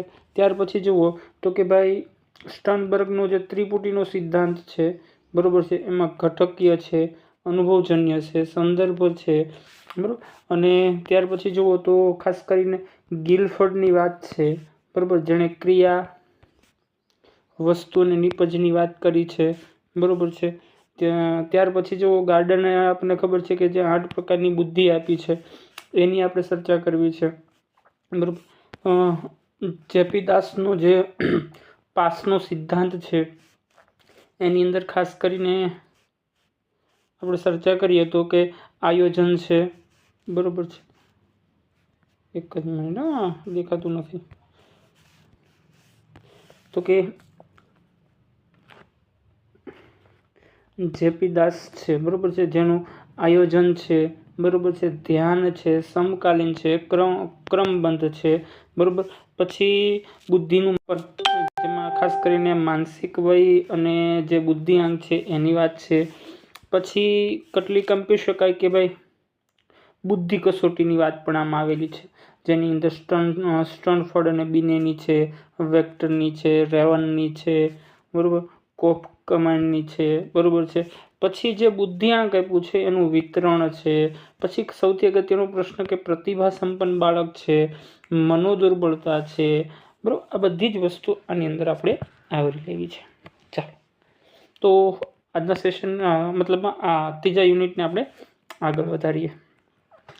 તો ભાઈ પહેલો પ્રશ્ન આપણને એ જ થાય કે ભાઈ જો તમે અભ્યાસ કરી ગયા છો કે ભાઈ મનોવિજ્ઞાનની અંદર બુદ્ધિ માટે ઘણા બધા શબ્દો વાપરવામાં આવ્યા છે, જેમાં અકલ છે, બરાબર છે, ડાપણ છે, ચાતુર્ય છે, મતિ છે, વિવેક છે, જ્ઞાન છે, બરાબર. આ બધી જ વસ્તુ આપણને બતાવી છે. ત્યાર પછી એવું પણ કીધું છે કે બુદ્ધિ છે ને એ જટિલ, આ યાદ રાખજો, જટિલ માનસિક પ્રક્રિયા છે, બરાબર છે. કેવી છે? જટિલ અને માનસિક પ્રક્રિયા છે, બરાબર છે. તો આ બધા જ વિશે આપણે જોવું છે. તો પહેલો હવે પ્રશ્ન એ જ થાય કે બુદ્ધિ એટલે શું? બુદ્ધિ એટલે શું? તો એમ કેવું હોય તો કહેવાય કે સારી રીતે સમજવાની, યોગ્ય રીતે નિર્ણય લેવાની, તર્ક કરવાની શક્તિ એટલે કે બુદ્ધિ. બરોબર યાદ રાખજો. બરોબર છે. ફરી વખત બોલું છું. બરોબર છે કે શું કે સારી રીતે સમજવાની, યોગ્ય રીતે નિર્ણય લેવાની અને તર્ક કરવાની શક્તિ એટલે કે બુદ્ધિ. કોણે વ્યાખ્યા આપી છે? બિને અને સાયમંડે. ક્યારે આપી છે? કે 1904ની અંદર આપી છે. બરોબર છે. હવે જુઓ, ખાસ કરીને આ જે શબ્દ છે આની ઉત્પત્તિ છે. બરોબર છે. તો આની થોડીક ઉત્પત્તિની આપણે ચર્ચા કરી લઈએ. બરોબર છે. તો જુઓ, ઉત્પત્તિની અંદર તમે જુઓ ને તો સંસ્કૃત ભાષાની અંદરથી બૌદ્ધ શબ્દ હતો. કેવો હતો? બુદ્ધ. જેનો અર્થ શું થાય છે? સમજવું અથવા જ્ઞાન પામવું. ઇંગ્લિશની અંદર એને ઇન્ટેલિજન્સ કહીએ છીએ, જેનો મતલબ પણ થાય સમજવું. બરોબર છે. ચાલો, એટલી મારા ખ્યાલથી આપને ખ્યાલ આવી ગયો હશે. બરોબર છે. તો એક બીજી પણ વ્યાખ્યા જોઈએ તો એ કે અનુકૂલન સાધવાની અને અમૃત રીતે વિચારવાની શક્તિ એટલે કે બુદ્ધિ. આ બીજી વ્યાખ્યા આપી છે આપણને. બરોબર કે ભાઈ પરિસ્થિતિ પ્રમાણે અનુકૂળ સાધી શકીએ. બરોબર છે. ચાલો આગળ વધીએ. હવે અહીંયા આપણને બુદ્ધિનું સ્વરૂપ આપ્યું છે. શું આપ્યું છે? બુદ્ધિનું સ્વરૂપ આપ્યું છે કે બુદ્ધિ શું છે હકીકતમાં. બરોબર છે. તો જો કે બુદ્ધિ એ શું છે, ઉપર જવા દો. એ કે બુદ્ધિ એટલે શું છે? એ કે અલગ અલગ પ્રકારનો જે બોધાત્મક શક્તિનો સરવાળો એટલે બુદ્ધિ. બરોબર છે. અમૃત રીતે તર્ક કરવાની શક્તિ એટલે બુદ્ધિ. સમસ્યાનો ઉકેલ મેળવવાની ક્ષમતા એટલે બુદ્ધિ. ઉદ્દેશ્યપૂર્ણ કાર્ય કરવો અથવા નિર્ણય લેવો એટલે બુદ્ધિ. વાતાવરણ સાથે સમાયોજન સાધવું એટલે બુદ્ધિ. બરોબર. ઇન શોર્ટ, આ બધી જ વસ્તુ છે એ શું છે? બુદ્ધિ છે. બરોબર છે. એવું આપણે કહી શકીએ છીએ. ચાલો હવે જુઓ કે બુદ્ધિ અંગેના કેટલાક મનોવૈજ્ઞાનિકોએ કેટલાક પોતાના આધુનિક અભિગમો આપ્યા છે. જેની અંદર આપણે જોઈએ તો સ્પિયરમેનનો ખાસ સિદ્ધાંતોના નામ યાદ રાખવાના હતા છે આપણે કે સ્પિયરમેને દ્વિઘટક સિદ્ધાંત આપ્યો છે. સ્ટર્નબર્ગ નામનો મનોવૈજ્ઞાનિક છે, એણે ત્રિપુટીનો સિદ્ધાંત આપ્યો છે. ગિલફર્ડ નામનો મનોવૈજ્ઞાનિક છે, એણે ત્રિપરિમાણાત્મક સિદ્ધાંત આપ્યો છે. ગાર્ડનરે બહુવિધ બુદ્ધિનો સિદ્ધાંત આપ્યો છે અને જેપી દાસે પાસનો સિદ્ધાંત આપ્યો છે. બરોબર છે. ચાલો એક એક વસ્તુને આપણે જોઈએ. આ બધા જ એક વસ્તુ, બધા શું છે? સિદ્ધાંતો છે. હા, પણ કેવા સિદ્ધાંતો છે એ મગજમાં રાખવાનું છે. કેવા સિદ્ધાંતો છે? આધુનિક અભિગમો છે બધા. ચાલો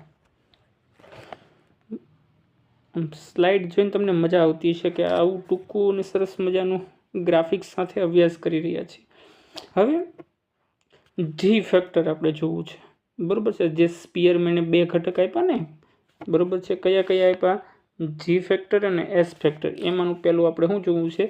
જી ફેક્ટર. બરોબર છે. તો જોઈએ જી ફેક્ટર કોને કહી શકીએ આપણે. બરોબર છે. તો જી ફેક્ટર પ્રથમ. બરોબર છે. તો કે જી ફેક્ટર એટલે શું? જો જી ફેક્ટરને ગુજરાતીની અંદર યાદ રાખજો મારા ભાઈઓ બહેનો, સામાન્ય ઘટક કહેવાય છે. શું કહેવાય છે? સામાન્ય ઘટક. તો કે જી ફેક્ટરને એટલે અંદર શું હોય કે ભાઈ જન્મજાત હોય. જન્મજાતથી જે વસ્તુ મળે એને શું કહેવાય? જી ફેક્ટર. માનસિક એની અંદર ઉર્જાઓ રહેલી હોય છે અને દરેક પ્રવૃત્તિમાં તે ઉપયોગ કરતો હોય છે વ્યક્તિ. બરોબર છે. આ 3 વસ્તુ આપણને ખાસ અગત્યની હતી, એ વસ્તુ લીધી છે. બરોબર. પછી એવું ન કહેતા અક્ષર આમાંથી અડધું નથી એમ. બરોબર છે. ચાલો હવે ત્યાર પછી જુઓ આપણે. બરોબર છે કે એક્સ ફેક્ટર છે ને એ વિશિષ્ટ ઘટક છે. આને સામાન્ય કીધું અને વિશિષ્ટ કીધું. બરોબર છે. તો એસ ફેક્ટર છે ને એ સંપાદિત છે. સંપાદિત મતલબ શીખેલું છે. કેવું છે? કોઈ પાસેથી શીખેલું હોય. પછી વાતાવરણમાંથી જે પ્રાપ્ત થાય છે ને એમાંથી એ શીખતા હોય છે. વિશિષ્ટ પ્રવૃત્તિ માટે ખાસ કરીને ગણિત અને સંગીત જેવી પ્રક્રિયા માટે આ બુદ્ધિ આપણને જોવા મળતી હોય છે. હવે આ યાદ રાખજો. બરોબર. સિદ્ધાંત 1904ની અંદર. ચાલો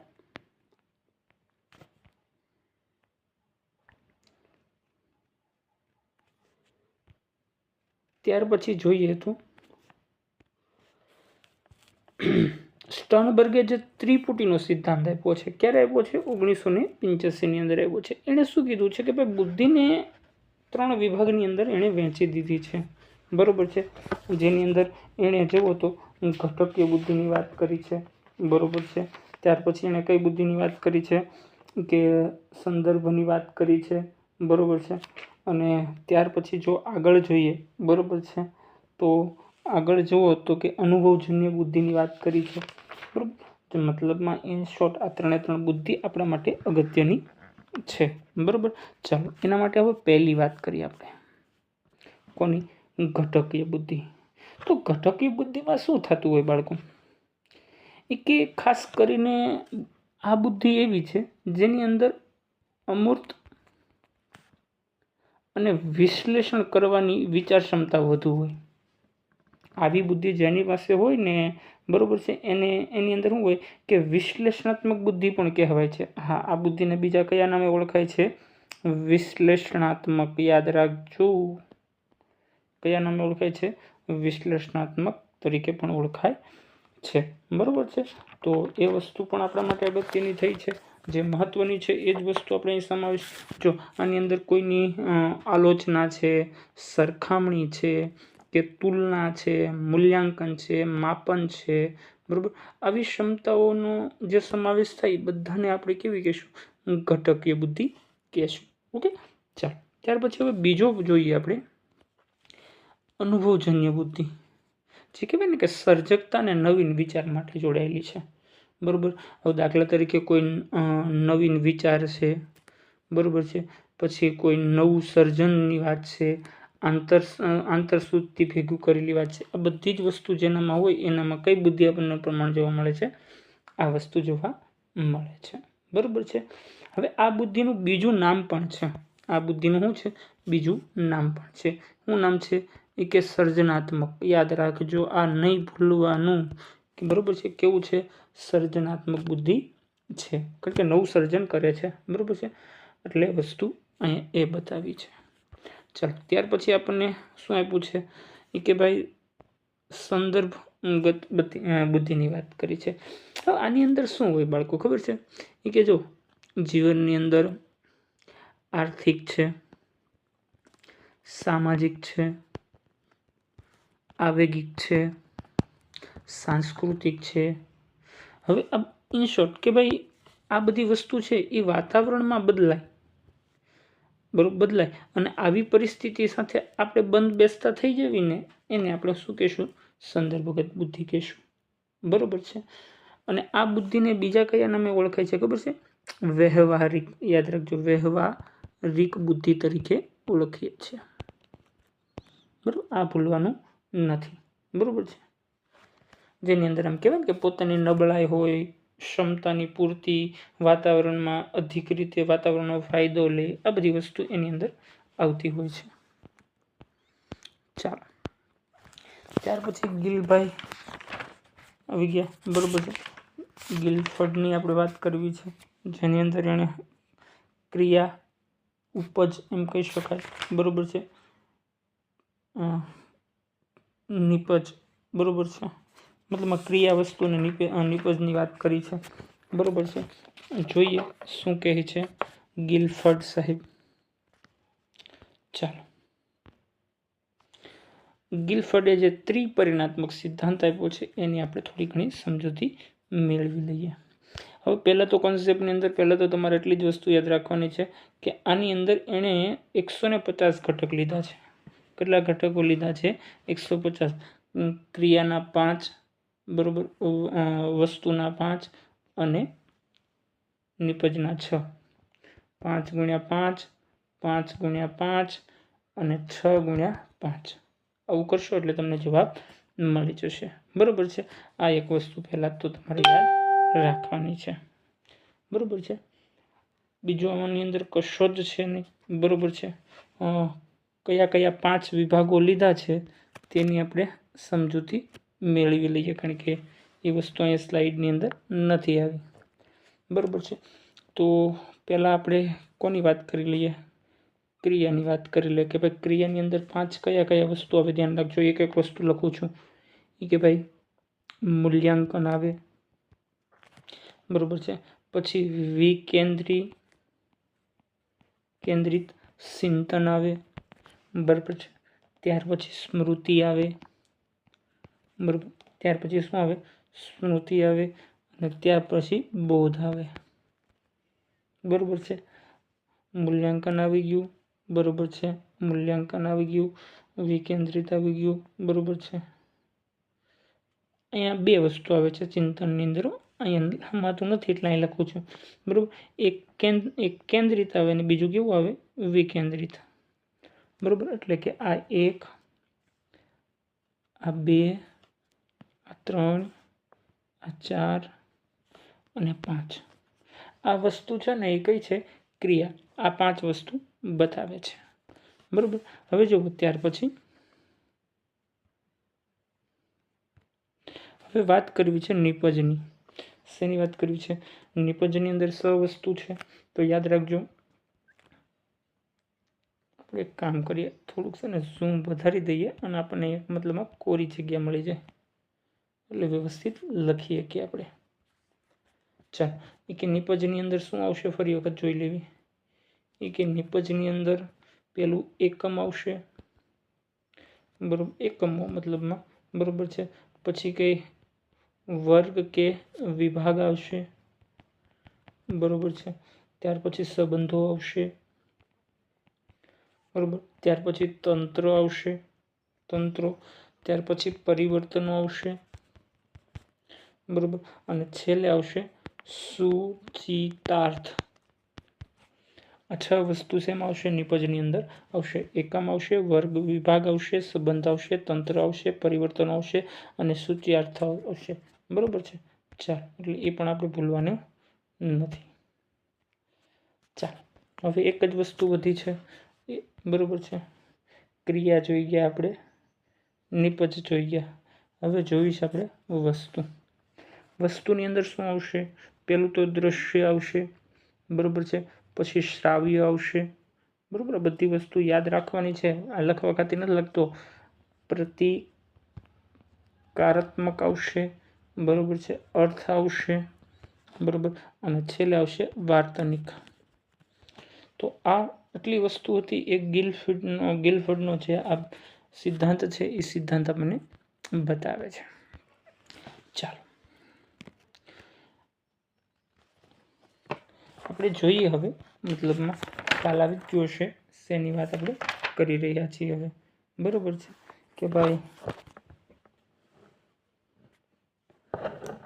ગાર્ડનર સાહેબે આપણને આમ કહેવાય ને કે એક સરસ મજાનો સિદ્ધાંત આપ્યો છે જેનું નામ છે, કલરમાં મજા નહીં આવતી, થોડોક લઈ લેવી અલગ કરીને. ચલો, ગાર્ડનરનો જે બહુવિધ સિદ્ધાંત છે એની આપણે સમજૂતી મેળવી લઈએ. હવે આપણને ખબર છે કે ગાર્ડનરે બુદ્ધિના અલગ અલગ ભાગમાં વહેંચી અને આપણને બુદ્ધિના સ્વરૂપો આપ્યા છે. આપને ખ્યાલ જ હશે કયા કયા આપ્યા છે, બરોબર. કઈ વસ્તુ કોની સાથે સંકળાયેલી છે, બરોબર છે. તો કે ગાર્ડનરે જે સિદ્ધાંત આપણને આપ્યો છે, બરોબર છે, એની અંદર એણે દરેક વ્યક્તિની અંદર અલગ અલગ પ્રકારની બુદ્ધિ હોય છે એ વસ્તુને એણે સમજાવવાનો પ્રયત્ન કર્યો છે, બરોબર છે. તો જોઈએ કઈ બુદ્ધિ, બરોબર. પહેલી છે ભાષાકીય બુદ્ધિ. હવે ભાષાકીય બુદ્ધિ જ્યારે આવે ને બાળકો, તો આપણે બધાને ખબર છે ભાઈ, બરોબર છે, કે ભાષાકીય બુદ્ધિ કે કોઈ કથન હોય, કોઈ શ્રવણ હોય, કોઈ વાંચન હોય, કોઈ લેખન હોય, કોઈ સાહિત્યની વાત હોય, કોઈ પત્રકારોની વાત હોય, બરોબર છે, કોઈ વેપારીઓ. આ બધાની અંદર સૌથી વધુ કઈ બુદ્ધિ જોવા મળે છે? ભાષાકીય બુદ્ધિ. કઈ વસ્તુ જોવા મળે છે? ભાષાકીય બુદ્ધિ. મતલબ જેની અંદર ભાષાનું નોલેજ સારું હોય છે. હવે ત્યાર પછી બીજી આપી છે આપણને તાર્કિક અને ગાણિતિક બુદ્ધિ. હવે જેવું નામ છે ને એ જ વસ્તુ છે, બરોબર છે, કે ભાઈ અહીંયા તાર્કિક કોઈ બાબત હોય, કોઈ ગાણિતિક બુદ્ધિની વાત હોય, બરોબર છે, તો એની અંદર સંકેતોનો ઉપયોગ કરી ગણતરી કરીને સક્રિય, ખાસ કરીને આની અંદર જે તર્કશાસ્ત્રીઓ હોય, બરાબર છે, વકીલો હોય, ન્યાયાધીશ હોય, કોઈ ગુનાની શોધ કરતા હોય, કોઈ વૈજ્ઞાનિકો હોય, કોઈ આંકડાશાસ્ત્રીઓ હોય, કોઈ હિસાબની બાબત સાથે સંકળાયેલા હોય, આ બધા જ લોકો છે એની અંદર બાળકો આવશે ગાણિતિક અને તાર્કિક બુદ્ધિની અંદર આવશે. ત્યાર પછી ફેશ મતલબ અવકાશી બુદ્ધિ. અવકાશી બુદ્ધિ છે ને ખાસ કરીને એવું કેવું હોય તો કહેવાય કે અવકાશી બુદ્ધિ એક કહી શકાય કે માનસિક પ્રતિમાઓ સાથે રચના થાય છે, એનો ઉપયોગ કરીએ છીએ, બરાબર છે. જેની અંદર ખાસ કરીને રેલગાડી બનાવવી, મોટર બનાવવી, વહાણો બનાવવા, વિમાનો બનાવવા, ચિત્રકારો કોઈ હોય, શિલ્પીકારો કોઈ હોય, એન્જિનિયરો હોય, આ બધાનો સમાવેશ આની અંદર થતો હોય છે, બરાબર. હવે ત્યાર પછી અહીંયા આપી છે આપણને દૈહિક અને શરીરલક્ષી, જે રમતગમત સાથે જોડાયેલા હોય, બરાબર, હાડકાનું સતત ને સતત હલનચલન થતું હોય, બરાબર, પગનું હલનચલન થતું હોય, જે રમતવીર જે ખેલાડીઓ હોય એની અંદર આ વસ્તુ વધુ જોવા મળતી હોય, કોઈ હસ્તકલાના કારીગરો હોય એની અંદર આ વસ્તુ વધુ જોવા મળતું હોય, કોઈ સારો નૃત્યકાર હોય તો એની અંદર આ જોવા મળતું હોય છે. ચાલો ત્યાર પછી જોઈએ, એમ કહેવાય ને કે સાંકેતિક બુદ્ધિ. તો સાંકેતિક બુદ્ધિ એટલે ભાઈ જે અવાજ આવતા જ ખબર પડી જાય આપણને કે ભાઈ કયો સૂર છે, કઈ કક્ષા છે, બરાબર, કયો ગાયક છે, કયો વાદક છે, કેવો સ્વર છે, શું ખૂટે છે, શું નહીં, આ બધી વસ્તુની મતલબમાં જાણવું, એ વસ્તુની અંદર આપણે સાંકેતિક બુદ્ધિનો ઉપયોગ કરીએ છીએ. આંતરવૈયક્તિક બુદ્ધિ એટલે શું થાય ભાઈ? કે આંતરવૈયક્તિક બુદ્ધિ એટલે કે ખાસ કરીને એવી કે માનો કે કોઈ આપણને ટેવો હોય, ગમો હોય, અણગમો હોય, આપણી અંદર ખોટા વિચારો કોઈ વ્યક્તિ પ્રત્યે હોય, કોઈ લાગણી હોય, કોઈ આવગની વાત નથી, આ આવેગની વાત છે, આવેગો એની વાત છે, બરાબર. ખાસ કરીને શિક્ષકો હોય, વેચાણકારો હોય, રાજકારણી વ્યક્તિ હોય કે કોઈ સામાજિક કાર્યકર્તા હોય કે કોઈ ધર્મગુરુ હોય, એની અંદર આપણને આવા પ્રકારની બુદ્ધિ જોવા મળતી હોય છે. ત્યાર પછી છે વ્યક્તિગત બુદ્ધિ, બરાબર છે. વ્યક્તિગત એટલે શું ભાઈ? આપણને બધાને ખબર છે. વ્યક્તિગત બુદ્ધિ એટલે કે જે સ્વ વિશેની વાત કરતો હોય, એમાં લાગણી હોય, અનુભવ હોય, આ બધી વસ્તુની વાત કરતો હોય. નૈસર્ગિક બુદ્ધિની વાત કરવી છે. નૈસર્ગિક બુદ્ધિ એટલે બાળકો કેવા હોય ખબર? કે ભાઈ જે વનસ્પતિ સાથે જોડાયેલા હોય, કુદરતી પદાર્થો સાથે જોડાયેલા હોય, પ્રાણી સાથે હોય, બરાબર છે, કુદરતી ઘટનાઓ છે, ખાસ કરીને ખેડૂત છે, પશુપાલકો છે, શિકારીઓ છે, વન પ્રવાસીઓ છે, વન અધિકારીઓ છે, આ બધાની અંદર આવા પ્રકારની બુદ્ધિ જોવા મળતી હોય છે. ચાલો, જેપી દાસ, બરાબર છે, જેપી દાસનો આપણે સિદ્ધાંત જોવો છે, બરાબર છે. જેણે ખાસ કરીને આપણને એમ કેવું હોય તો કહી શકાય કે જેપી દાસે આપણને એક વિશિષ્ટ પ્રકારની માહિતી આપી છે, બરાબર છે. જેની અંદર શું વાત કરી છે જેપી દાસે, જોઈએ આપણે. એમ કહેવાય ને કે જેપી દાસે પાસનો સિદ્ધાંત આપ્યો છે. શું આપ્યો છે? પાસ. હવે પાસ એટલે શું છે? એ કે પી યાની પ્લાનિંગ. શું આવશે? પ્લાનિંગ, બરાબર. એ આની શું આવશે? એટેન્ડ, બરાબર છે. પછી એક એસ યાની શું થશે? સમ્યુટિશન્સ, બરાબર છે. અને છેલ્લો એસ મતલબ રિસોર્સ, બરાબર છે. તો એમ ગુજરાતીમાં કેવું હોય તો કહી શકાય આયોજન. ઉભા નહીં ચાલે આ પેન.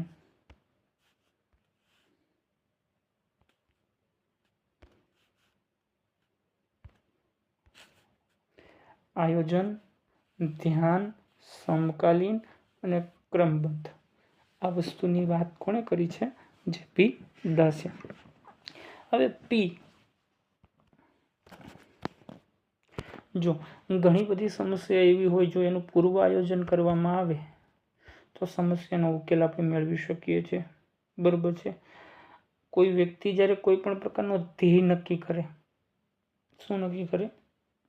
ધ્યેય નક્કી કરે અને ધ્યેય આધારે આયોજનપૂર્વક જ્યારે કામ કરે ને ત્યારે હંમેશા તેને શું મળતી હોય છે? સફળતા મળતી હોય છે. હવે ધ્યાન ઉત્તેજના એટલે શું છે ભાઈ? એ કે આપને બધાને ખબર છે કે ભાઈ ધ્યાન ઉત્તેજના એટલે શું થાય? એ કે ભાઈ પર્યાવરણની અંદર અનેક પ્રકારના ઉદ્દીપકો રહેલા હોય. બધા ઉદ્દીપકો પ્રત્યે આપણું ધ્યાન જવાનું નથી. અમુક ઉદ્દીપકો પ્રત્યે આપણું ધ્યાન કેન્દ્રિત થાય છે. આ ક્રિયાને આપણે ધ્યાન કહીએ છીએ. સમકાલીન એટલે શું થાય ભાઈ? કે સમકાલીન એટલે કે ભાઈ એમ કહેવાય ને કે જુદા જુદા ઉદ્દીપકોને એક સાથે સરખાવી નાખી ઘટના. 5 ઉદ્દીપકો હોય અલગ અલગ, બરોબર છે, એને એક દિશામાં ગોઠવી અને કઈ રીતે થયું છે એની આખું એનાલિસિસ કરે, એ વસ્તુને આપણે સમકાલીન કહેવાય. જો એક ઉદાહરણ આપી દો એટલે તમને સમકાલીન પ્રત્યે કોઈ ક્વેશ્ચન જ ના રહે. કે ભાઈ માની લો, ચલો એક પ્રશ્ન હું તમને પૂછું કે ભાઈ મારી માતાના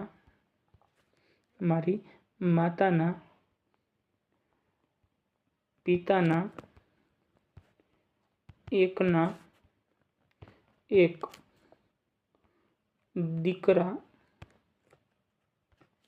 દીકરા મારા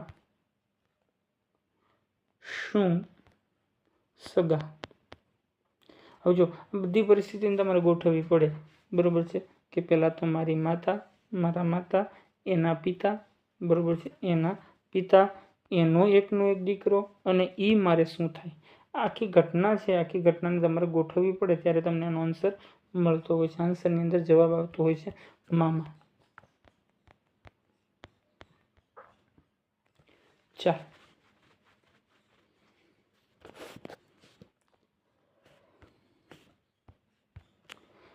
બુદ્ધિમાપન માટેનું જે સૂત્ર છે એની સમજૂતી આપવાની છે. IQ બરાબર માનસિક વય છેદમાં શારીરિક વય ગુણ્યા 100. બરાબર, ટૂંકમાં છે ને IQ બરાબર માસા બરાબર સા ગુણ્યા 100. બરોબર છે. હવે માનસિક વય કેવી રીતે ગણવામાં આવે છે તેની વાત કરું. બરોબર છે. તો કે ભાઈ અહીંયા માની લો કે શારીરિક વય કોઈની 10 છે અને માનસિક વય કેટલી બતાવી છે? 12 બતાવી છે. તો એની ગણતરી કરો ને તો એનો IQ કેટલો આવે છે? 120 આવતો હોય છે. હવે માસા એટલે શું છે? એ કે ભાઈ કસોટીમાં કેટલા ગુણ મેળવ્યા છે. બસ ખબર છે ને, ગુણ આધારે 2 માસ આપણે ગણીએ નહીં તો તમને ખ્યાલ જ હશે. સી એટલે શું છે? એ કે ભાઈ જો આ વસ્તુ શું હોય છે? આંકડા જે પ્રશ્ન આપ્યા હોય ને એમાંથી એના કેટલા સાચા જવાબ મળ્યા તે. અને આ વસ્તુ તો એની જન્મ તારીખ આધારે ગણવામાં આવે છે. શેના આધારે ગણવામાં આવે છે? જન્મ તારીખ આધારે. બરોબર છે. ચાલો, અલગ અલગ મનોવૈજ્ઞાનિકોએ અલગ અલગ પ્રકારની બુદ્ધિ કસોટી આપી છે. બરોબર છે. સ્ટેનફોર્ડ અને બિનિએ ખાસ કરીને શાબ્દિક બુદ્ધિ કસોટીની વાત કરી છે. શાબ્દિક બુદ્ધિ કસોટી એટલે શું?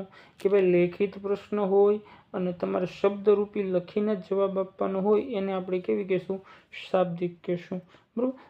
ત્યાર પછી શાબ્દિક અને ક્રિયાત્મકની વાત કરી છે કોણે? વેક્સલર કસોટીની અંદર. રેવને બુદ્ધિ કસોટીની અંદર અશાબ્દિક, ભાઈ લેખિત પ્રશ્ન ન હોય અને લેખિતમાં જવાબ આપવાનો ન હોય. બરોબર છે. હવે આ ક્રિયાત્મક શું હોય ખબર છે તમને? કોઈ કામ સોંપવામાં આવે અને પછી એમાં નક્કી કરવામાં આવતું હોય છે. બરોબર છે. ચાલો આગળ જોઈએ. હવે જે બુદ્ધિ સંભવિતતાનો આલેખ છે એની વાત છે. બરોબર છે. હવે જો અહીંયા પહેલાં તો મનોદુર્બળતાના વ્યક્તિ બતાવ્યા છે ને અહીંયા પ્રતિભા સંપન્નના બાળક બને. હવે જો બંનેની ટોચની મર્યાદા જોવો ને તો એક સરખી જ છે. બરોબર. પણ જેમ આ મનોદુર્બળતાવાળો બાળક છે ધીરે ધીરે સામાન્ય બુદ્ધિનો ઉપયોગ કરતો અહીંયા સરેરાશે પોગે, પછી નથી ધીરે થતો પ્રતિભા સંપન્ન સુધી પહોંચી શકે છે. બરોબર છે. તો યાદ રાખવાનું છે ફરી વખત કે સામાન્ય સરેરાશ બુદ્ધિ કેટલા ટકા જોવા મળે છે? 50%. મનોદુર્બળતાના વ્યક્તિઓ કેટલા જોવા મળે છે? ફરી વખત આ બધું ઇરેઝ કરી નાખું. ચાલો, આ યાદ રાખવાનું છે કે મનોદુર્બળતાના કેટલા લોકો ભોગ બનેલા છે, પ્રતિભા સંપન્ન કેટલા જોવા મળે છે અને સામાન્ય કેટલા જોવા મળે છે. બરોબર. ચાલો, હવે જે પ્રતિભા સંપન્ન છે આપણે બધાને ખબર છે પ્રતિભા સંપન્નનો આંક કેટલો હોય છે? 130થી વધારેની બુદ્ધિ હોય છે. જે ખાસ કરીને ઉચ્ચ બુદ્ધિ હોય, ઉચ્ચ સર્જકતા હોય, ઉચ્ચ પ્રેરણા હોય તેને જ આપણે શું કહીએ છીએ?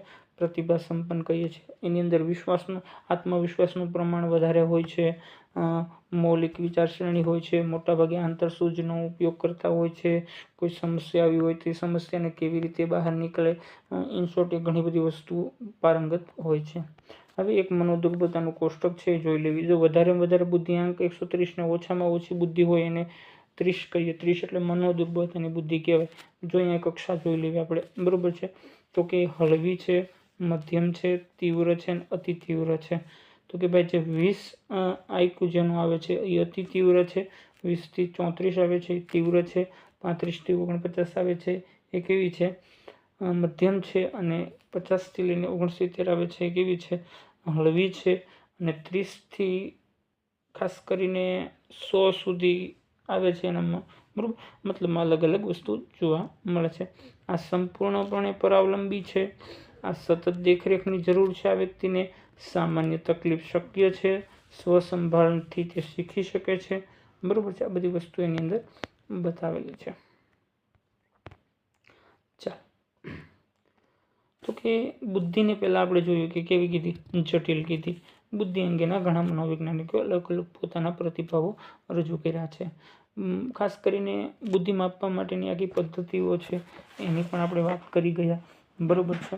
તો એ બધી જ વસ્તુઓ જે અગત્યની હતી એ અગત્યની બુદ્ધિને આપણે સમાવેશ અહીંયા કરી દીધો છે, બરાબર છે. જો કાંઈ રહી જતું હોય કદાચ તો હું એક નજર મારી લઉં છું, બરાબર છે. જે અગત્યનું રહી જતું હોય એની વાત કરું છું, બરાબર છે.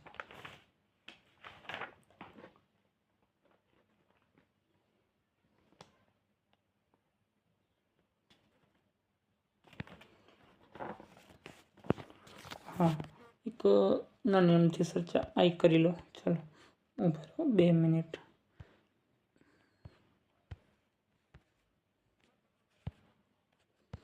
જે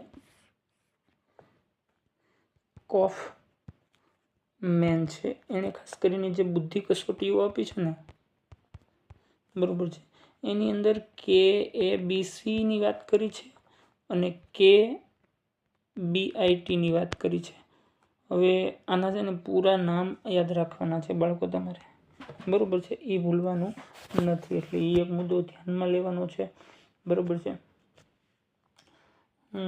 ત્યાર પછી છે ને એક બીજી બુદ્ધિ છે, એની અંદર મતલબમાં કસોટી જ છે, બરાબર છે, જેને આપણે WAIC કસોટી તરીકે ઓળખીએ છીએ.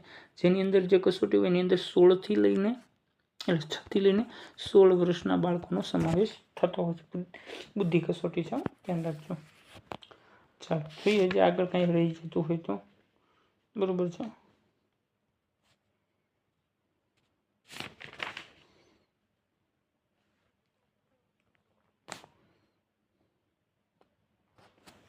હા, એક રેવન નામનો આપણને ખબર છે મનોવૈજ્ઞાનિક છે. રેવને પણ એક બુદ્ધિ કસોટી આપી છે જેને આપણે કયા નામે ઓળખીએ છીએ? RPM. આનું પણ ફૂલ ફોર્મ યાદ રાખવાનું છે, બરાબર છે. ખાસ કરીને આ બુદ્ધિ આપણને ખબર છે કે ભાષા અને સંસ્કૃતિ સાથે જોવા મળે છે, બરાબર. આ કસોટીની રચના લગભગ ભૂલતો ન હોવ તો 1936માં એણે કરી હતી, બરાબર છે.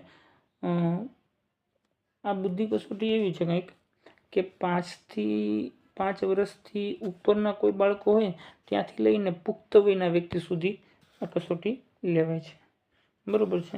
આની અંદર કંઈક એવું હોય છે કે ભાઈ સરળથી જટિલ પ્રશ્નો, એટલે 60 જેટલા કંઈક પ્રશ્ન પૂછે છે, બરાબર છે.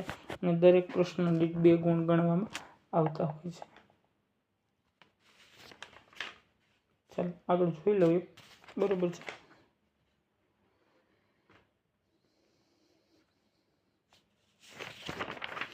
ઓકે, ચાલો તો આ હતું આપણું પ્રકરણ નંબર 3, બરાબર.